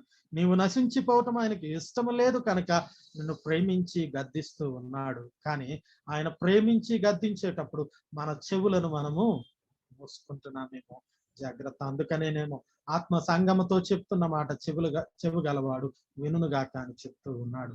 ఇవాళ నీ హృదయం అనే తలుపు దగ్గరకు వచ్చి ఆయన తడుతూ ఉన్నాడు. తీయటానికి నీవు సిద్ధమేనా? తీస్తే నీతో కలిసి ఆయన భోజనం చేస్తాడు. ఆ భోజనం ఎలాగుంటుందో ఒక్కసారి పాత నిబంధన పాఠ్య భాగంలోనికి మనం వెళ్ళి చూద్దాం. యెషయా గ్రంథము 25వ అధ్యాయము. ఆయన మనకి ఇచ్చేటువంటి విందు ఇలాగూ ఉన్నది. ఆయన ఈ విందును ఎక్కడ ఇవ్వబోతూ ఉన్నాడో ఇక్కడ చెబుతూ ఉన్నాడు.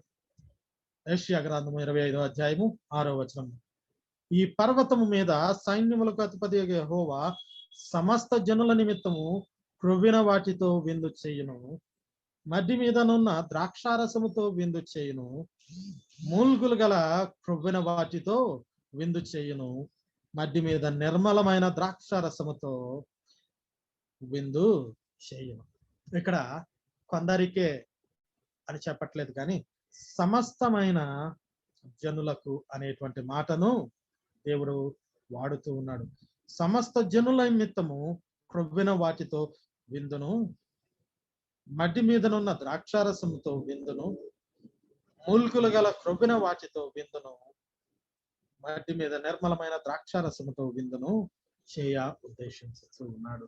ఎవరైతే ఆయన స్వరము విని ఆయనను అంగీకరించి ఆహ్వానిస్తారో వారికి ఈ విందును దేవుడు ఇవ్వబోతూ ఉన్నాడు. ఇక్కడ పర్వతము మీద అనగా నూతన యెరూషలేములో దేవుడు ఈ విందును నీ కోసము నా కోసము మరి సిద్ధం చేస్తూ ఉన్నాడు. అందులో ఆయన పెట్టేటువంటి పదార్థములన్నీ కూడా ఇక్కడ తెలియజేయబడి ఉన్నవి, తేటగా ఉన్నవి.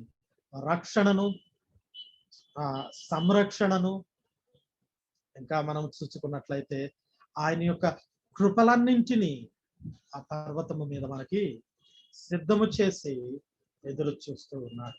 ఆయన తలుపు తడుతూ ఉన్నప్పుడు నీవు నేను అనుకుంటున్నామేమో అప్పుడే కాదులే, ఇంకా కొంతకాలం ఉన్నదిలే, నువ్వు అనుకుంటున్నావేమో ఇవాళ చూచిన వారు రేపటికి, లేకపోతే ఇప్పుడు చూచిన వారు ఇంకొంచెం సేపటికి ఉండనటువంటి దినాల్లో మనము ఉన్నామనేటువంటి సత్యాన్ని మనం గ్రహించుకోవాలి. ఎలాగ ఉన్నదంటే హాస్పిటల్కి వెళ్ళిన వాళ్ళు తిరిగి వస్తున్న దాఖలాలు చాలా తక్కువగా ఉన్నాయి. దేవుని బిడ్డలారా, సిద్ధపడమని ఆత్మ అయినటువంటి తండ్రి చెప్తూ ఉన్నాడు. మెళకువగా ఉండమని ఆత్మ అయినటువంటి తండ్రి చెప్తూ ఉన్నాడు. ఎడతెగక ప్రార్థన చేయమని ఆత్మ అయినటువంటి తండ్రి చెప్తూ ఉన్నాడు. నీ యొక్క స్థితిగతులను, నీ యొక్క భ్రమలను విడిచి బయటకు రమ్మని ఆయన చెయ్యి చాచి ఆహ్వానిస్తూ ఉన్నాడు. మరి ఆయన చేతినందుకొని ఆయన మాటను విని బయటకు రావటానికి నీవు సిద్ధమేనా? బయటకు వచ్చినటువంటి నీవు ఈ లోకానికి ఎలా ఉండాలి అని అంటే, లోకమునకు నీకు వ్యత్యాసం ఉండాలని ప్రభువు చెప్తూ ఉన్నాడు. ఈ సందర్భం వచ్చినప్పుడు చాలా సందర్భాలలో కూడా నాకు జ్ఞాపకం వచ్చేది, నేను పంచుకునేటువంటి మాట ఏమిటంటే, మాది రాజమండ్రి కనుక ఎక్కువగా ఈ పరిస్థితి తెలుసు. వరదలు వచ్చినప్పుడు ఆ ఎర్రని నీరు సముద్రంలోనికి వెళ్ళినప్పుడు సుమారు 70-80 కిలోమీటర్ల దూరంలో ఉన్నటువంటి కాకినాడ సముద్రంలో నుండి రాజమండ్రి ధవళేశ్వరం బ్యారేజ్ ఆ ప్రాంతాలకు పులస అనేటువంటి చేప వస్తుంది.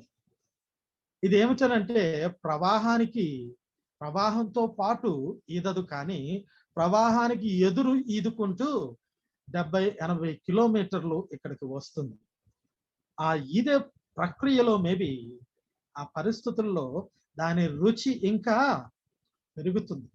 అదేవిధంగా నీవు ఆత్మీయ స్థితిలో ఈ లోకమునకు ఎదురు ఈదాలని దేవుడు చెబుతూ ఉన్నాడు. కానీ మనకు ఒక సామెత ఉంది, గుంపులో గోవింద, నలుగురితో నారాయణ, గుంపులో గోవింద అనేటువంటి మాట. అంటే అందరూ ఎటు వెళుతున్నారో అటు వెళదామనే క్రైస్తవులు కూడా ఆలోచన చేస్తూ ఉన్నారు. కానీ ప్రభు ఇవాళ స్పష్టం చేస్తున్నాడు, నేను ఆ పర్వతం మీద ఇచ్చేటువంటి విందులో నీవు పాల్పంపులు పొందాలని అంటే నీవు లోకమునకు ఉప్పై ఉండాలి, నీవు లోకమునకు వెలుగై ఉండాలి. లోకముతో పాటు జీవించటం కాదు, కానీ లోకములో వ్యత్యాసము కలిగినటువంటి ప్రత్యేకత కలిగినటువంటి వ్యక్తిగా జీవించాలని దేవుడు కోరుతూ ఉన్నాడు. నీవు భ్రమలలో కాదు కానీ వాస్తవంలో జీవించాలని దేవుడు కోరుతున్నాడు. నీవు బాగున్నానులే అనేటువంటి భ్రమలో కాదు కానీ నీ స్థితిగతులను ఎప్పటికప్పుడు నెమరు వేసుకుంటూ లేకపోతే సరిచేసుకుంటూ ఉండాలని ప్రభువు చెప్తూ ఉన్నాడు. ఈ మాటలన్నీ చెవులు గల ప్రతి ఒక్కళ్ళు వినుగాక అని ప్రభువు చెప్తూ ఉన్నాడు. నీవు లోకంతో పాటు కాదు. అక్కడ వలసకి మిగిలిన చేపలకు ఉన్నటువంటి వ్యత్యాసం, నీటి ప్రవాహం ఎటు ఉంటే అటు అవి వెళ్ళిపోతూ ఉంటాయి. కానీ దీని యొక్క లక్షణం నీటికి ఎదురీదుతుంది. లోకానికి ఎదురీదాలని, ఎదురొడ్డి నిలబడాలని, నీతి కోసం నిలబడాలని, న్యాయముగా నిలబడాలని దేవుడు కోరుకుంటూ ఉన్నాడు. కానీ అలాగూ కాకుండా లోకంతో పాటు నేను కూడా వెళ్ళిపోతాను అంటే మాత్రం దేవుడు నీతో నాతో చెప్తూ ఉన్నాడు. ఉప్పు నిస్సారమైతే ఎలాగూ బయట పడవేయబడుతుందో, నులివెచ్చని స్థితిలో ఉంటే ఎలాగూ ఉమ్మివేయబడతామో అలాగూ నేను నిన్ను బయట పారవేస్తాను. బయట పారవేస్తున్నప్పుడు అక్కడ మరి అగ్ని ఉంటది, అది కాలుస్తుంది, అది ఆరదు. ఉమ్మివేయబడితే ఇక ఉమ్మివేయబడిన దానిని ఎవరు కూడా తిరిగి తీసుకోరు. ఎవరు దానిని బట్టి ఆసక్తి కలిగి ఉండరు. జాగ్రత్త అని ప్రభువు చెప్తున్నాడు. నీవు దేవుడిచ్చే విందులో ఆ మూల్గులు కలిగినటువంటి శ్రేష్టమైనటువంటి ద్రాక్షారసమును, ఆ క్రొవ్వినటువంటి దూడ, ఆ మాంసంను నీవు తినాలనంటే, దేవునితో ఆ పంక్తిలో నీవు కూర్చోవాలనంటే ఇవాళ నీ స్థితిగతులను నీవు మార్చుకోవాలని ప్రభువు చెప్తూ ఉన్నాడు. నీకు చెవులనిచ్చింది నా మాటలను విని తదానుగుణంగా జీవించాలని ప్రభువు తెలియచేస్తూ ఉన్నాడు. కానీ మనము చెవులను అనేకమైన వివిధమైన పరిస్థితులను గురించి వాడుతూ ఉన్నాం. ఈ దేవుని బిడ్డలారా, దేవుని సంఘమ, ఇంకా ఈ పాత నిబంధన పాఠ్యభాగంలో మిగిలిన వచనాలు గనక మనం చూస్తే ఆయన మాటను విని, ఆయన స్వరమును విని తలుపు తీసే వారికి ఇంకొక కృపను అనుగ్రహిస్తూ ఉన్నాడు. మరి యొక్క కృప ఏమిటనంటే, సమస్త జనుల ముఖముల మీదను కప్పుచున్న ముసుకును, సమస్త జనముల మీద పరచబడిన తెరను ఈ పర్వతము మీద ఆయన తీసివేయను. ఇక్కడ కప్పబడిన పరిస్థితి, లేకపోతే దాక్కున్నటువంటి పరిస్థితుల్లో ఉన్నటువంటి వారి మీద ఇక్కడ ఇంకా స్పష్టంగా చెప్పాలంటే మహాశుక్రవారపు దినమున మరి ఆయన చేయబోయేటువంటి, లేకపోతే ఆయన చేసినటువంటి కార్యాన్ని గురించి ఇక్కడ తెలియచేస్తూ ఉన్నాడు. ఈ పర్వతము మీద సమస్త మానవాళి మీద ఉన్నటువంటి పాపం అనేటువంటి మరకను, నిందను ఆయన తీసివేస్తూ ఆ దేవునికి మానవులకి మధ్య ఉన్నటువంటి ఆ దూరాన్ని, ఆ తెరను తీసివేస్తూ ప్రత్యక్షతను ఆయన ప్రత్యక్షతను, దేవుని యొక్క ప్రత్యక్షతను సమస్త మానవాళికి, సమస్త జనాంగానికి, ఈ భూమి మీద నివసించే ప్రతి ఒక్కరికి తన ప్రత్యక్షతను అనుగ్రహిస్తానని, అది ఆ పర్వతము మీద నేను చేస్తానని వాగ్దానం చేస్తూ ఉన్నాడు. ఈ దేవుని బిడ్డలారా, ఇవాళ నీతో నాతో కూడా, నీకు నాకు మధ్య ఉన్నటువంటి అడ్డు తెరను నీవు నా స్వరము విని నన్ను ఆహ్వానిస్తే నీతో పాటు నేను విందులో పాల్పొంపులు పొందుతాను. ఆ విందులో నేను ఉన్నాము గనక నీకు నాకు మధ్య ఉన్నటువంటి ఆ పాపం అనేటువంటి తెర చినిగిపోయింది. ఇక నాకు నీకు మధ్య ఎటువంటి అడ్డు ఉండదు. నీవు నాతో మరి డైరెక్ట్ గా, ముఖాముఖిగా నీవు నాతో మాట్లాడమని, నన్ను ముఖాముఖిగా చూడమని ఆహ్వానాన్ని దేవుడిస్తూ ఉన్నాడు. మరి 8వ వచనంలో చూస్తే మరి యొక్క కృపను దేవుడు అనుగ్రహిస్తూ ఉన్నాడు. ఎవరైతే ఆయన స్వరం వింటారో వాళ్ళ మీద నుండి వాళ్లకు మరొక వాగ్దానం ఇస్తున్నాడు. మరెన్నడూను ఉండకుండా మరణమును ఆయన మృంగివేయును. ప్రభువైన యెహోవా ప్రతి వాని ముఖము మీద బాష్ప బిందువును తుడిచివేయును. భూమి మీద నుండి తన జనుల నిందను తీసివేయును. ఇలాగు జరుగునని యెహోవా సెలవిచ్చుచు ఉన్నాడు. ప్రతి వాని మీద నుండి మరణాన్ని మింగివేస్తాడంట. అంటే పాపం ద్వారా వచ్చేటువంటి జీతం మరణం నీ మీద ఏలుబడి చేయకుండా, నా మీద ఏలుబడి చేయకుండా ఆ మరణాన్ని మృంగివేస్తాడు. ఆ దూరాన్ని బట్టి, లేకపోతే దేవునికి నీకు మధ్య కలిగి ఉన్నటువంటి ఆ దూరాన్ని బట్టి నీ ముఖము మీద నుండి ప్రతి బాష్ప బిందువు ఆ బాధ నుండి, ఆ వేదన నుండి, లేకపోతే ఆ బాధను వేదనను నేను తీసివేస్తానని చెబుతూ ఆయన వాగ్దానం చేస్తూ చెప్తున్నటువంటి మాట, భూమి మీద నుండి తన జనుల నిందను తీసివేయను. భూమి మీదే ఇక నీ మీద నిందారోపణ ఏదీ లేకుండా ఆయన ఆ నిందను తీసివేస్తానని చెప్తూ ఉన్నాడు. ఇక్కడ జనులు అన్న దగ్గర మనము వ్యక్తిగతంగా నా మీద నుండి ఆ నిందను తీసివేస్తాను అని వాగ్దానం చేస్తాడని రాసుకున్నాం. ఎందుకనంటే జనులు ప్రతి ఒక్కరికి ఇది ఇచ్చారు, కానీ ముందు ఒక ఆ ఒక కామ అనుకుందాం, లేకపోతే ఒక ఆజ్ఞను, ఒక నియమాన్ని దేవుడు చెప్తూ ఉన్నాడు.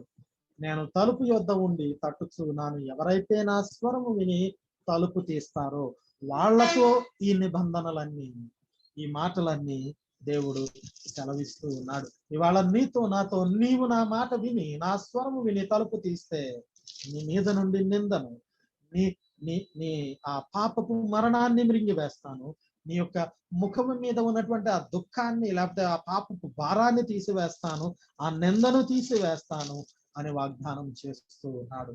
అలాగూ చేస్తున్నటువంటి దేవుడు మరి యొక్క వాగ్దానాన్ని 9వ వచనంలో ఇస్తూ ఉన్నాడు. మరి ఈ వాగ్దానాలన్నీ స్వతంత్రించుకున్న వాళ్ళు ఇలాగూ మాట్లాడతారు.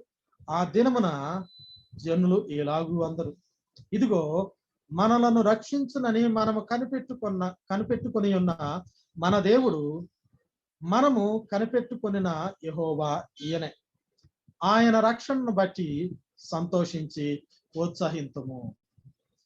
ఎవరైతే తలుపు తీస్తారో, ఎవరైతే ఈ వాగ్దానాలను స్వతంత్రించుకున్నారో, ఈ కృపలను పొందుకున్నారో వాళ్ళు ఇలాగంటున్నారు, ఇదిగో ఎవరి మీద అయితే మనం ఆశ పెట్టుకున్నామో ఆ ఆశ పెట్టుకున్నటువంటి యెహోవా ఆయన ఇచ్చినటువంటి రక్షణను బట్టి ఇవాళ సంతోషిద్దాం, ఉత్సహిద్దాం, లేకపోతే సంతోషించి ఉత్సహించు ఉన్నానని మరి ఆ వాగ్దానాన్ని, లేకపోతే ఈ కృపలను స్వతంత్రించుకున్న వాళ్ళు చెప్తూ ఉన్నారు. ఆ స్వతంత్రించుకున్న వాళ్ళు ఎలా ఉండాలి అని అంటే సువార్త పాఠ్య భాగం చెప్తూ ఉన్నది, వాళ్ళు సమస్తాన్ని దేవుని కోసం విడిచిపెట్టాలి. వాళ్ళు ఏదైనా పని చేసేటప్పుడు 1కి 10 సార్లు ఆలోచన చేసి ముందుకు వెళ్ళాలని,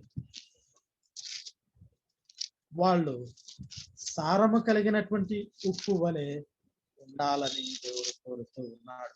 14వ వచనము 25 నుంచి మనం చూసుకున్నప్పుడు లేఖన భాగము ఇలాగూ ఉన్నది.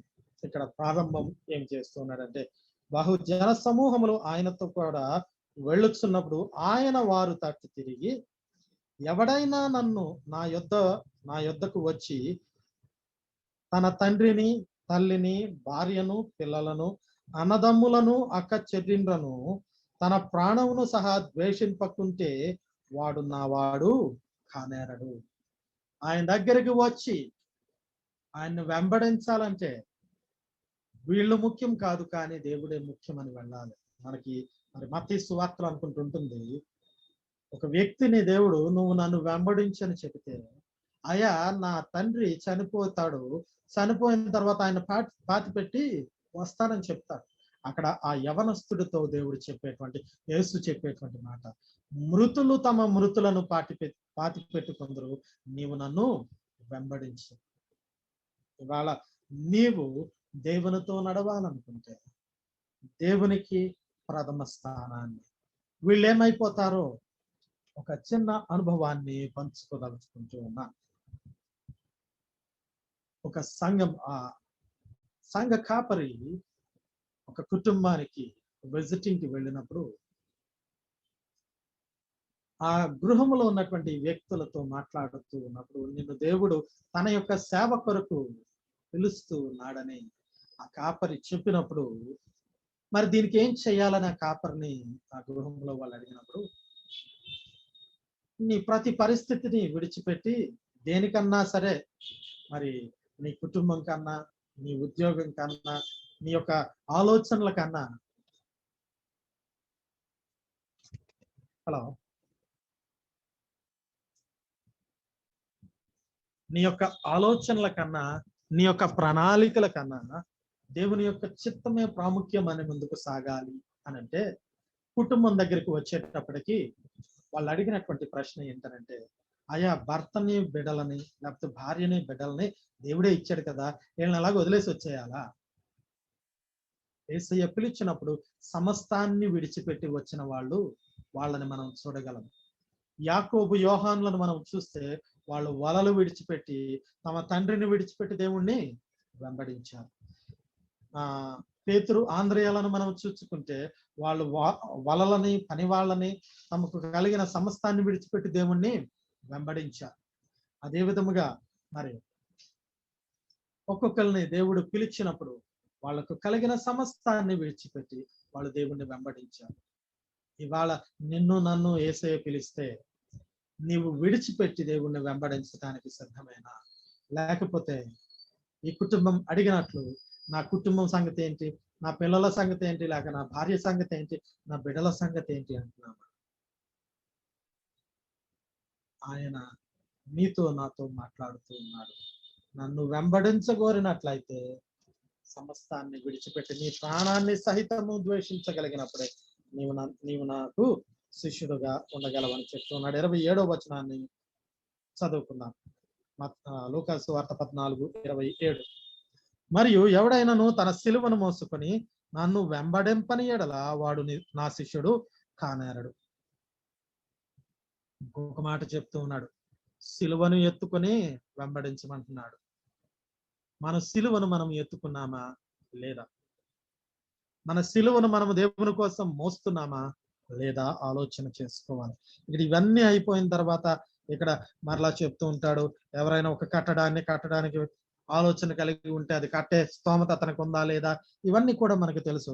యుద్ధానికి సిద్ధం అయ్యేటప్పుడు, యుద్ధ సన్నద్ధులు అయ్యేటప్పుడు ఎదురు వచ్చేటువంటి ఆ సైన్యాన్ని, రాజ్యాన్ని ఎదుర్కోవటానికి మనకు అన్ని ఈవులు ఉన్నవా లేదా అని చెబుతూ ఇవన్నీ కనిపెట్టి చూసుకోవాలి. అప్పుడే వారు నా శిష్యులు అవుతారు అని చెబుతూ, ఉప్పును గురించి ఉప్పు మంచిదే, కానీ ఉప్పు సారవంతమైనదైతే దేని వలన, ఉప్పు నిస్సారమైనదైతే దేని వలన అది దానికి సారం కలుగును, అది భూమికైనను ఎరువుకైనను పనికిరాదు కనుక దానిని బయట పారవేయదము. వినుటకు చెవులు గలవాడు వినుగాక. మళ్ళా చెప్తూ ఉన్నాను, దేవుని పరిశుద్ధాత్మ నీలో లేకపోతే సారము లేనటువంటి ఉప్పు వంటి వాడవే నీవు నేను.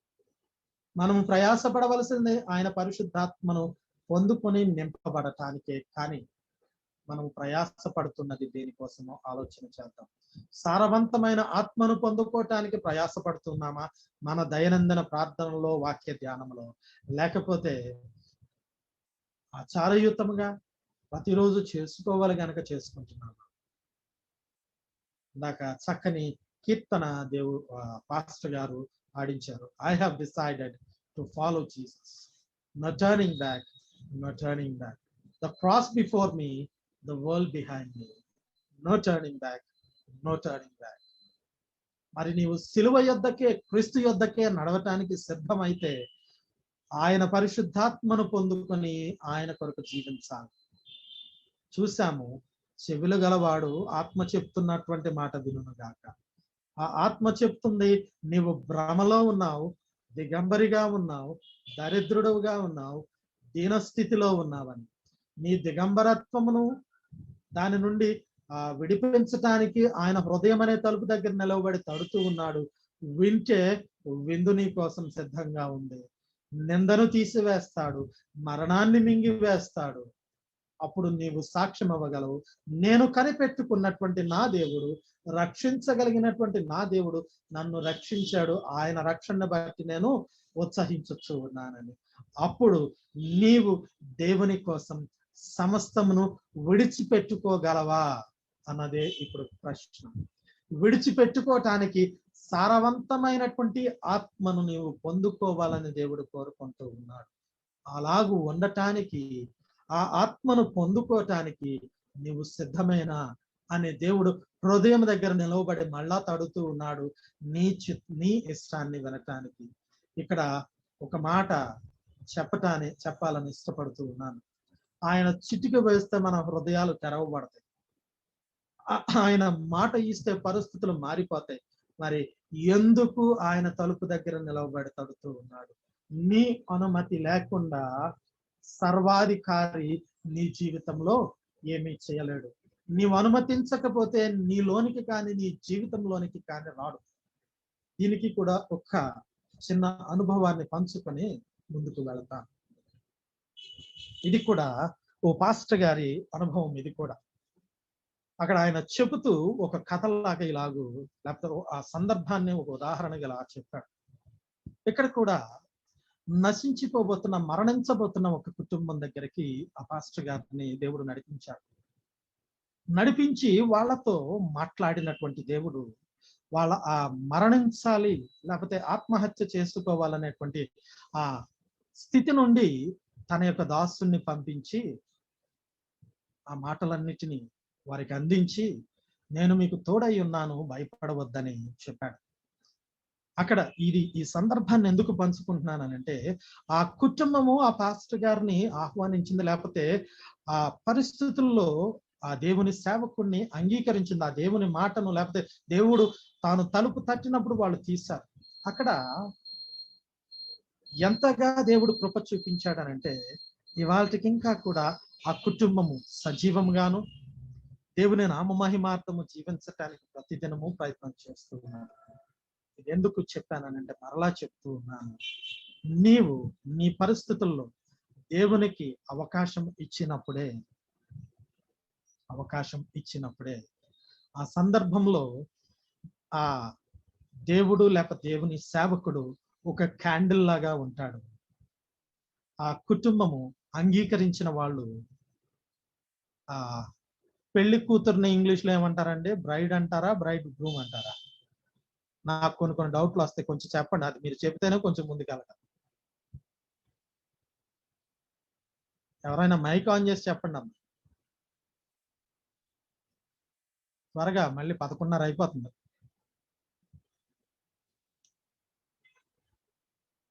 అంటే అందరూ నాకులాగా ఇంగ్లీష్ లో పూరు, తెలుగులో వీకా ఏంటి? పెళ్లి కూతుర్ని ఏమంటారండి? బ్రైడా, బ్రైడ్ గ్రూమా?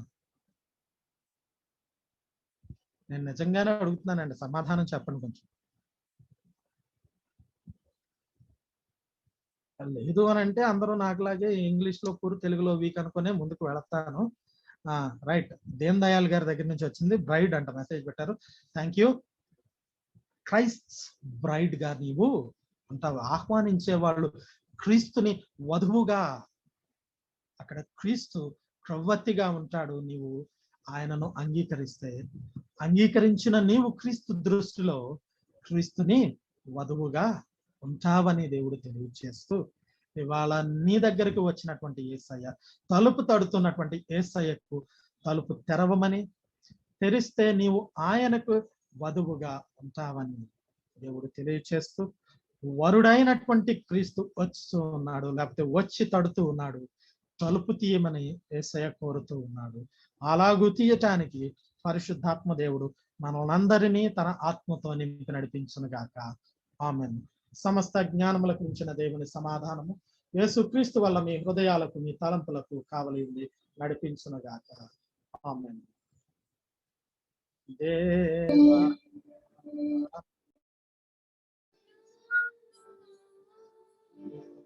శుద్ధ హృదయము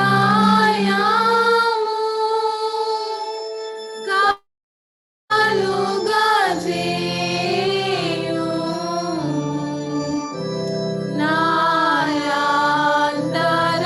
నాయంతరంగములో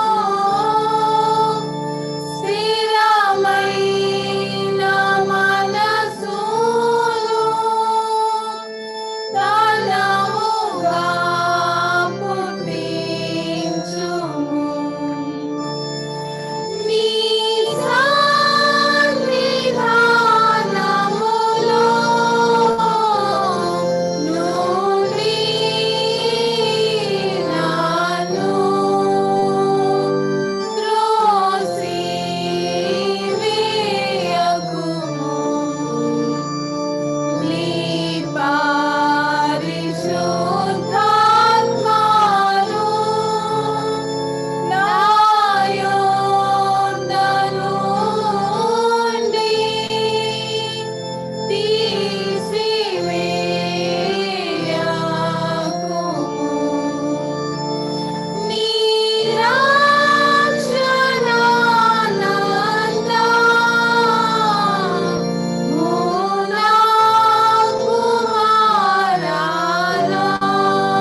థ్యాంక్ యూ.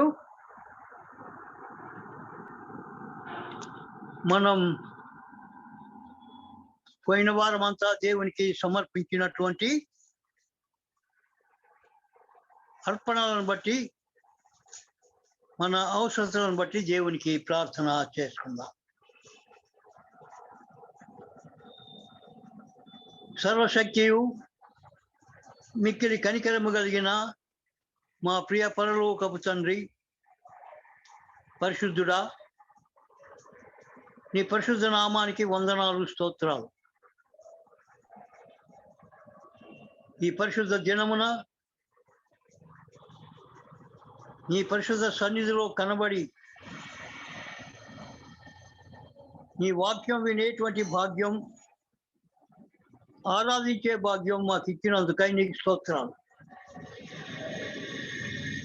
సిద్ధపడిన వాక్యము నిమిత్తమై నీకు వందనాలు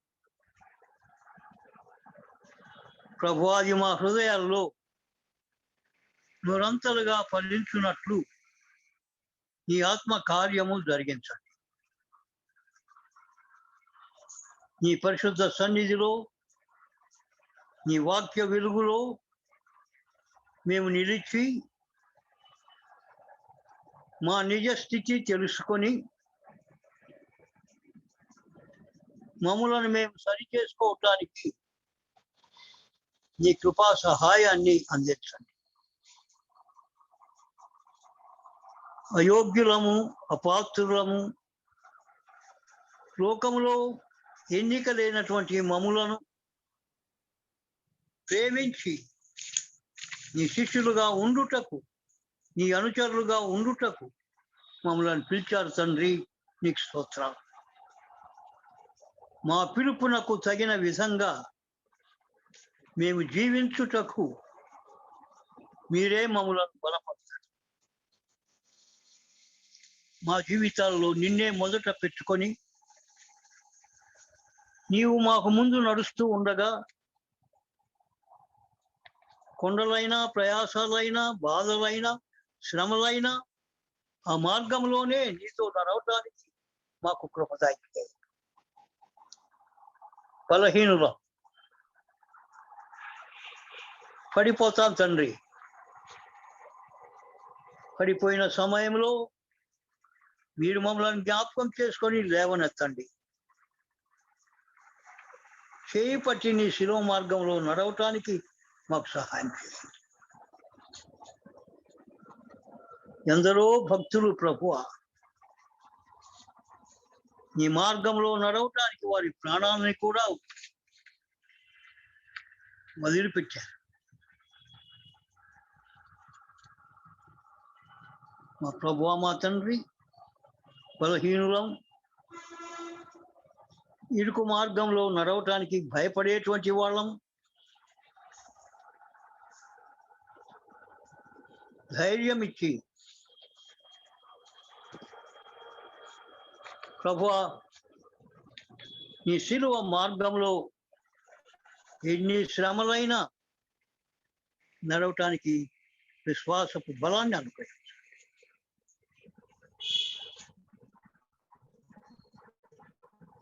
నేడు మీకు మీ సేవకుని ద్వారా చేసినటువంటి హెచ్చరికలను మనస్కరించి అలాగున జీవించడానికి కూడా మాకు కృప దయచేయండి. పరమ తండ్రి, లోకమందంతటా ఉన్నటువంటి ప్రజలు భయం గుప్పిట్లో జీవిస్తూ ఉండగా మా భయాల్ని, ఆందోళన అన్నిటినీ పారద్రోలి ఆరోగ్యకరమైన స్థితి ఈ ప్రపంచంలో స్థాపించుమని ప్రార్థిస్తున్నాను. నీవే పరమ వైద్యుడవు, నీవే అధికారం చేత దయ్యములను వెంటగట్టిన శక్తి ఉన్నవు. ఈ కరోనా భూతాన్ని పారద్రోలండి తండ్రి. మా సంఘంలో ఉన్న ఏ కుటుంబంలో కూడా అది ప్రవేశించకుండా అయ్యా నీవు మాకు కాపుకర్తగా ఉండమని ప్రార్థిస్తున్నాను. ఈ మహమ్మారిన బారి పడి కోలుకున్నటువంటి మీరు ఇచ్చినటువంటి స్వస్థతను బట్టి, మా బిడ్డలకు మీరు ఇచ్చినటువంటి స్వస్థతను బట్టి నీకు స్తోత్రాలు చెల్లిస్తున్నాను.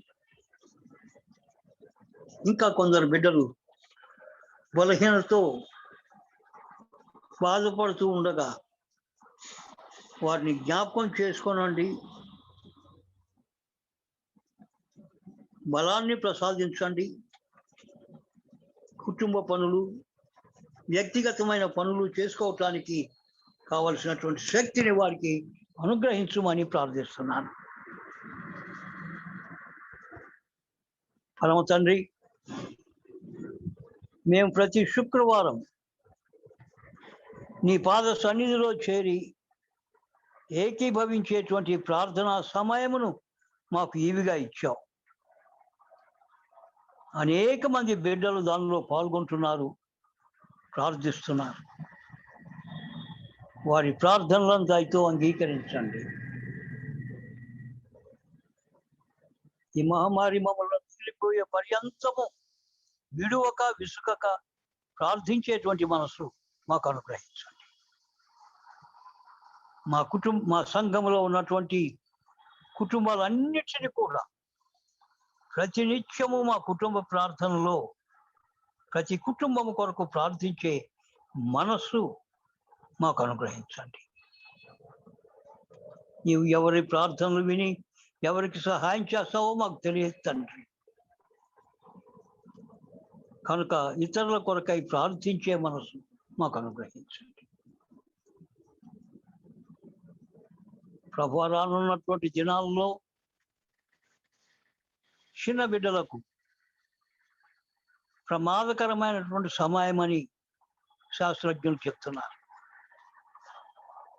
అది ఎంతవరకు వాస్తవం మాకు తెలియదు, కానీ ఒకవేళ యథార్థం అయితే ప్రభు, చిన్న బిడ్డలను నీ రెక్కల మాటను దాచి వారిని సంరక్షించండి, కాపాడండి. బిడ్డలను ప్రేమించినటువంటి దేవుడు, విశేషించి మా సంఘములో ఉన్నటువంటి బిడ్డలను జ్ఞాపకం చేసుకున్నాడు. మా యవనులను జ్ఞాపకం చేసుకున్నాడు. వారు ఇంటి నుండి పని చేస్తున్నప్పటికీ లేక ఆఫీసులకు వెళ్ళవలసినటువంటి సమయంలో బిడ్డలతో మీరు ఉండండి, కాపాడండి. సమస్త యవన సోదరుల నుంచి బిడ్డలను దూరపరచండి. యవన కాలమందే మీ కాడి మోయిటకు వారిని సిద్ధపరచండి తండ్రి. వివాహాలు జరగవలసినటువంటి బిడ్డలు, తల్లిదండ్రులు, సంఘం ఆసక్తితో ప్రార్థన చేస్తుంది. మా ప్రార్థనలను విని అవివాహితులను వివాహితులుగా, కుటుంబకులుగా చేయమని వేడుకుంటున్నా. తగిన సంబంధాలకి నడిపించమని వేడుకుంటున్నా. మా స్త్రీల సమాజం ద్వారా జరుగుతూ ఉన్నటువంటి ప్రార్థనా పరిచర్యను బట్టి నీకు వందనాలు చెల్లిస్తున్నాను. వారు చేస్తున్నటువంటి ప్రార్థనలే మాకు బలం తండ్రి. నాలాంటి బలహీనులు అనేక మంది బలపడటానికి ఆ ప్రార్థనలే కారణం తండ్రి. కొనసాగించటానికి కృప దయచేయండి. ప్రార్థించటంలో అలసిపోకుండా కృప చూపించండి. నిరుద్యోగులుగా ఉన్నటువంటి బిడ్డలకు మంచి ఉద్యోగాల అవకాశాలు కలుగు చేయండి. పదోన్నతులు మా బిడ్డలకు కలిగించండి. మా ప్రభువా, మరి ఇంకా బ్లాక్ ఫంగస్ అని, ఆ ఫంగస్ అని, ఈ ఫంగస్ అని ఏవేవో తండ్రి తెలియని ఎన్నడూ విననటువంటి కొత్త రోగాలు ప్రపంచంలో వ్యాప్తి చెందుతున్నాయి. మాకు తెలియదు తండ్రి, మేము చివరి దినాల్లో ఉన్నాము, నాశనకరమైనటువంటి దినాల్లో మేము జీవిస్తున్నాము. మాకు తెలియదు, కానీ మా దినాలు ఏలాగైనా అన్నిటినీ మీ చేతిలో పెట్టుకునేటువంటి మా జీవిత దినాలన్నీ నీ కవిల్లో రాయబడ్డాయి తండ్రి. మీరు మాకు అనుగ్రహించినటువంటి జీవితం అది ఎంతైనప్పటికీ ఆరోగ్యంగా సంతోషంగా నీ కొరకు జీవించడానికి మమ్మలను బలపరచుమని ప్రార్థిస్తున్నాను. మా ప్రభువా మా తండ్రి, అయోగ్యులము అపాత్రులమైన మమ్మును నిర్హేతుకంగా ప్రేమించి అనేక మేళ్లతో మమ్మల్ని దర్శిస్తున్నారు. మీరు చేసినటువంటి మేళ్లను జ్ఞాపకం పెట్టుకొని నీకు కృతజ్ఞత అర్పణలు చెల్లించినటువంటి బిడ్డలను బట్టి, దశం భాగములు అర్పించినటువంటి బిడ్డలను బట్టి, చర్చ్ డెవలప్మెంట్ కొరకై అర్పణలు ఇచ్చినటువంటి బిడ్డల కొరకు, కుటుంబాల కొరకు మేము ప్రార్థన చేస్తున్నాం. ప్రభువా, ఈ సమయంలో డాక్టర్ రాజేంద్ర కుటుంబము విడువక మిమ్మల్ని ప్రేమించి తన రాబడిలో నుండి దశం భాగం సమర్పిస్తూ ఉన్నటువంటి కుటుంబముగా ఉన్నందుకై నీకు వందనాలు. ఆ కుటుంబంలో మీరు చేసినటువంటి స్వస్థతలను బట్టి నీకు వందనాలు. మీ ఆశీర్వాదాలకు నిలయమైనటువంటి కుటుంబముగా ఉంచినందుకై నీకు వందనాలు. దశం భాగంలో దీవెనలతో రాజేంద్ర కుటుంబాన్ని మీరు దర్శించుమని వేడుకుంటున్నాను. యునైటెడ్ స్టేట్స్లో ఉన్న జాయశ్రీ దశం భాగం ఇవ్వటం మరొక తన దశం భాగాన్ని నీకు అర్పించి ఉండగా గౌరవాలైనటువంటి ఆ బిడ్డతో మీరు ఉండండి, ప్రతి అవసరాన్ని తీర్చండి, మంచి ఆరోగ్యం ఇచ్చి మా మధ్యకు తిరిగి వచ్చే పర్యంతము నీ కాపుదల తనకు అనుగ్రహించండి. అలాగే మీ కుమార్తె మమత తండ్రి తన రాబడిలో నుండి మీకు ఇచ్చినటువంటి దశం భాగమును బట్టి నీకు స్తోత్రాలు చెల్లిస్తున్నాం. మమత అత్తగారింట్లో జరిగినటువంటి అనర్థకాలన్నీ మీరు ఎరిగినటువంటి వారు. 1-2 మరణాలు కూడా అక్కడ జరిగి ఉన్నాయి. తండ్రి, ఆ కుటుంబాన్ని మీరు ఆదరించండి. మమత ఈ విచారాన్ని అంతటినీ పోగొట్టుకొని నీ ఆలయానికి వచ్చి నిన్ను స్తుతించడానికి పాటలు పాడేటువంటి సంతోషంతో హృదయాన్ని నింపుమని వేడుకుంటున్నాను. ఇచ్చినటువంటి కుమార్తె నీ కృపలో ఎదుగుటకు సహాయం చేయండి. అజయిత ప్రభువా, నిన్ను ప్రేమించి తన రాబడిలో నుండి నీకు దశం భాగం సమర్పించి ఉండగా అజయిత అవసరాలన్నిటినీ ఎరిగినటువంటి దేవుడవు. ఆ బిడ్డలో జరిగించాలి నువ్వు తలపెట్టినటువంటి కార్యాలన్నీ కూడా జరిగించి మేలుతో ఆ బిడ్డను తృప్తిపరచుమని వేడుకుంటున్నాను. ప్రభువా, నీకు కృతజ్ఞత అర్పణలు అర్పించినటువంటి బిడ్డలను బట్టి నీకు వందనాలు చెల్లిస్తున్నాను. సునీల్ బాబు కుటుంబం మిమ్మల్ని ప్రేమించి మీరు చేసినటువంటి మేలుకు ప్రతిగా నీకు అర్పించినటువంటి కృతజ్ఞత అర్పణను దయతో అంగీకరించండి. రిటైర్ అయినటువంటి దంపతులతో మీరు ఉండండి. ప్రతి విధమైనటువంటి అవసరాలతో ఆ కుటుంబాన్ని అనుగ్రహించి నింపమని వేడుకుంటున్నాను. కుమారుని ఉద్యోగ విషయంలో, వివాహ విషయంలో సహాయం చేయండి.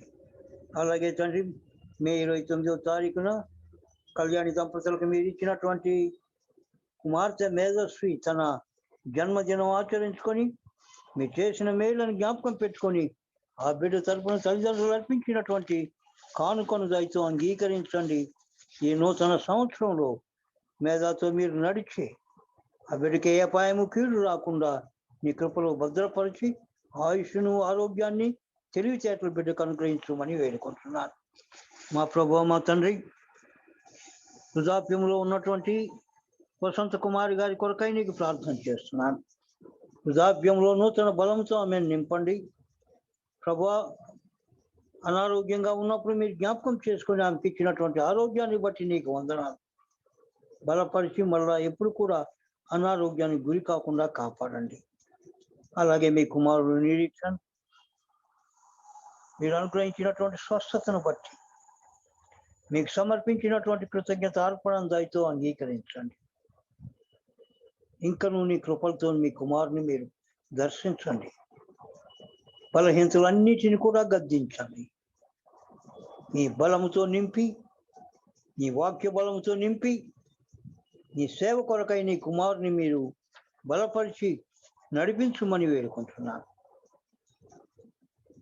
మా ప్రభు చర్చి డెవలప్మెంట్ కొరకై ఆనంద్ మనోజ్ కుమార్ కుటుంబము సమర్పించినటువంటి ఫండ్ కొరకు నీకు వందనాలు. సంఘ క్షేమాభివృద్ధికి అవసరమైనటువంటి వాటి కొరకై వాటిని వినియోగించడానికి కృప దయచేయమని, ఇచ్చినటువంటి కుటుంబాన్ని జీవించుమని ప్రార్థిస్తున్నాను. మా ప్రభువా మా తండ్రి, మా సంఘములో ప్రతి కుటుంబాన్ని మీరు ప్రతి దినము మీ కృపలతో దర్శించండి. ఎక్కడ అనారోగ్యం ఉందో అక్కడ ఆరోగ్యం ప్రసాదించండి. ఎక్కడ దుఃఖం ఉన్నదో అక్కడ సంతోషాన్ని ప్రసాదించండి. ఎక్కడ ఏ అవసరం ఉందో వాటన్నిటినీ మీ సమృద్ధిలోంచి తీర్చండి. విశేషించి ఆదివారమున చర్చిల్ శ్యామ్ కొరకై నీకు ప్రార్థన చేస్తున్నా. అతని భార్య ఆదరణ విషయమై సహాయం చేయండి. హాస్పిటల్ నుంచి డిశ్చార్జ్ అయి ఉంటుండగా అతనికి ఉన్నటువంటి అనారోగ్యాన్ని గద్దించి సంపూర్ణ ఆరోగ్యం ఇచ్చి నీ చిత్తమైతే మాతో కూడా కలిసి ఆన్లైన్లో కానీ చర్చిలో కానీ ఆరాధించడానికి అతనికి సహాయం చేయండి.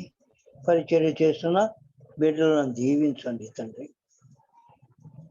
శ్యామ్ ప్రకాష్ కొరకై నీకు ప్రార్థన చేస్తున్నాను. ప్రభువా బలహీనపడుతూ ఉండగా వృద్ధాప్యమందు భార్యను పోగొట్టుకున్నటువంటి వేదనలు అతను బలహీనపడుతూ ఉండగా తండ్రి, ఇబ్బంది పడుతూ ఉండగా మీ దాసుని మీరు దర్శించండి తండ్రి, బలపరచండి. ఆలయానికి రావటానికి శక్తిని అనుగ్రహించమని ప్రార్థిస్తున్నాను. ఇంకా మా ప్రభువా ఎందరికో ఆరోగ్య సమస్యలు ఉన్నాయి, వాటన్నిటిని కూడా పరిష్కరించండి తండ్రి. ఆయుష్ని ఇవ్వండి, ఆరోగ్యాన్ని ఇవ్వండి. మీ కుమార్తె సామ్రాజ్యాన్ని జ్ఞాపకం పెట్టుకోనండి. శ్వాసకోశ సంబంధమైనటువంటి ఇబ్బందులను తొలగించండి, బలహీనతలను తొలగించండి. నిన్ను స్తుతించటానికి తన నోరు తెరచి శక్తి కలిగినటువంటి ప్రీతిగా నీ సాక్ష్యం చెప్పడానికి ఆ బిడ్డను బలపరచుమని, కుటుంబాన్ని దీవించుమని ప్రార్థిస్తున్నాను.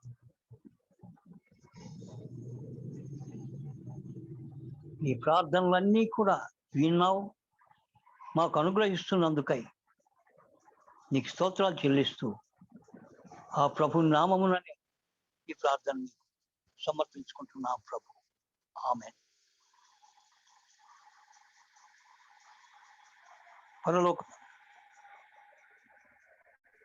పరలోకమందున మా తండ్రి, నీ నామం పరిశుద్ధపరచుకొని కాదు, నీ రాజ్యం వచ్చును కాదు, నీ చిత్తం పరలోకంలో నెరవేర్చుటకు భూమి ఎందును నెరవేరును కాదు.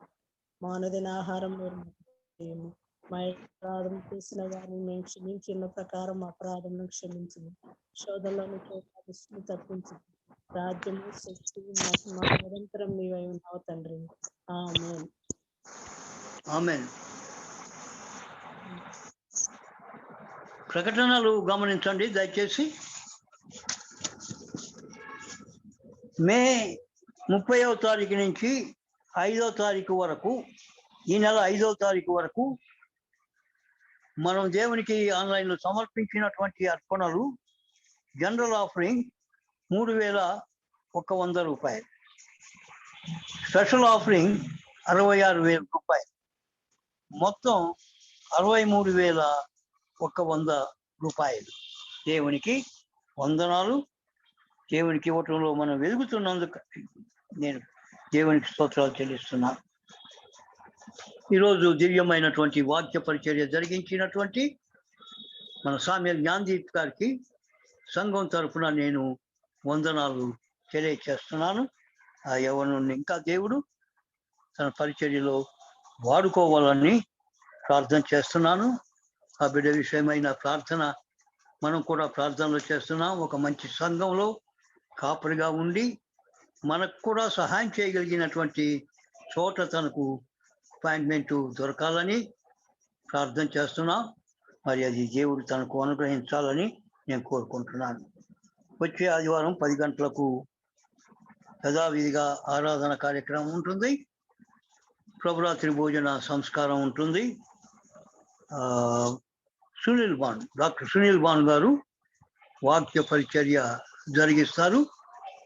వచ్చే వారం దేవుని వాక్యాన్ని మోహన్ కుమార్ గారి కుటుంబం చదివి వినిపిస్తారు.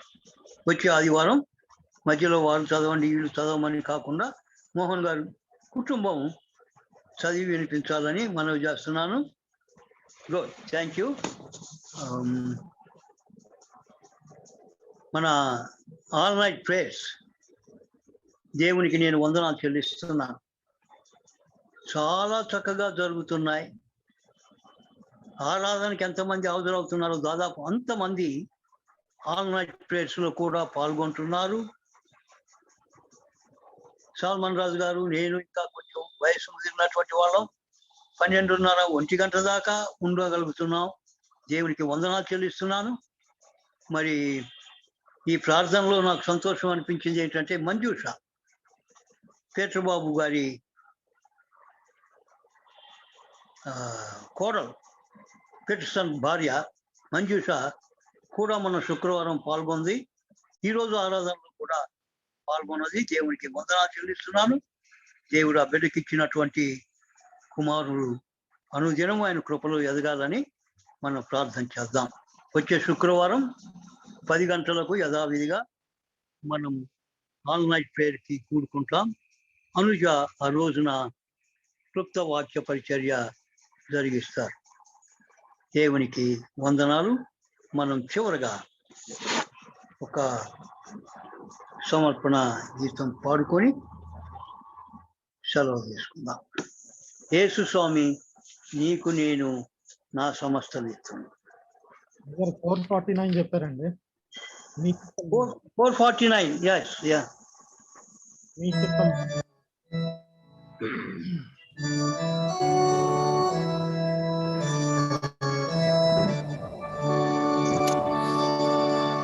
నీ చిత్తమే నీ చిత్తమే నేను మట్టిని ఓ కుమారి నీ కోటేదీరా నందిచుమా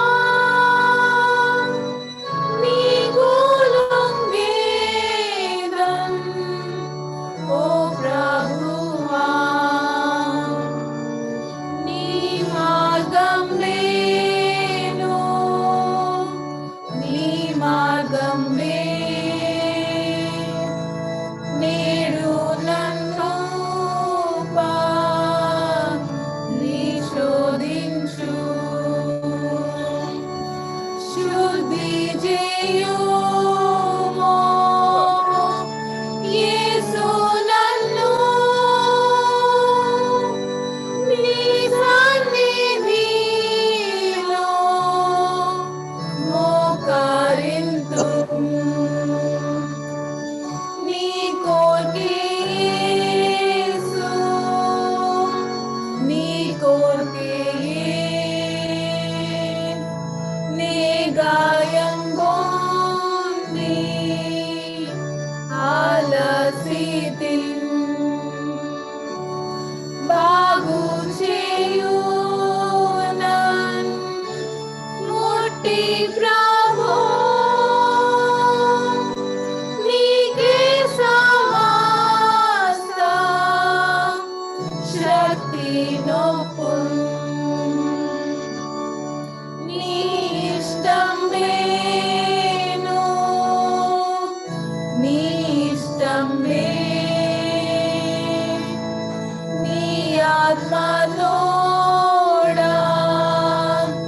నన్నింపుమా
మైక్ క్లోజ్ ఉంది పాస్టర్ గారు.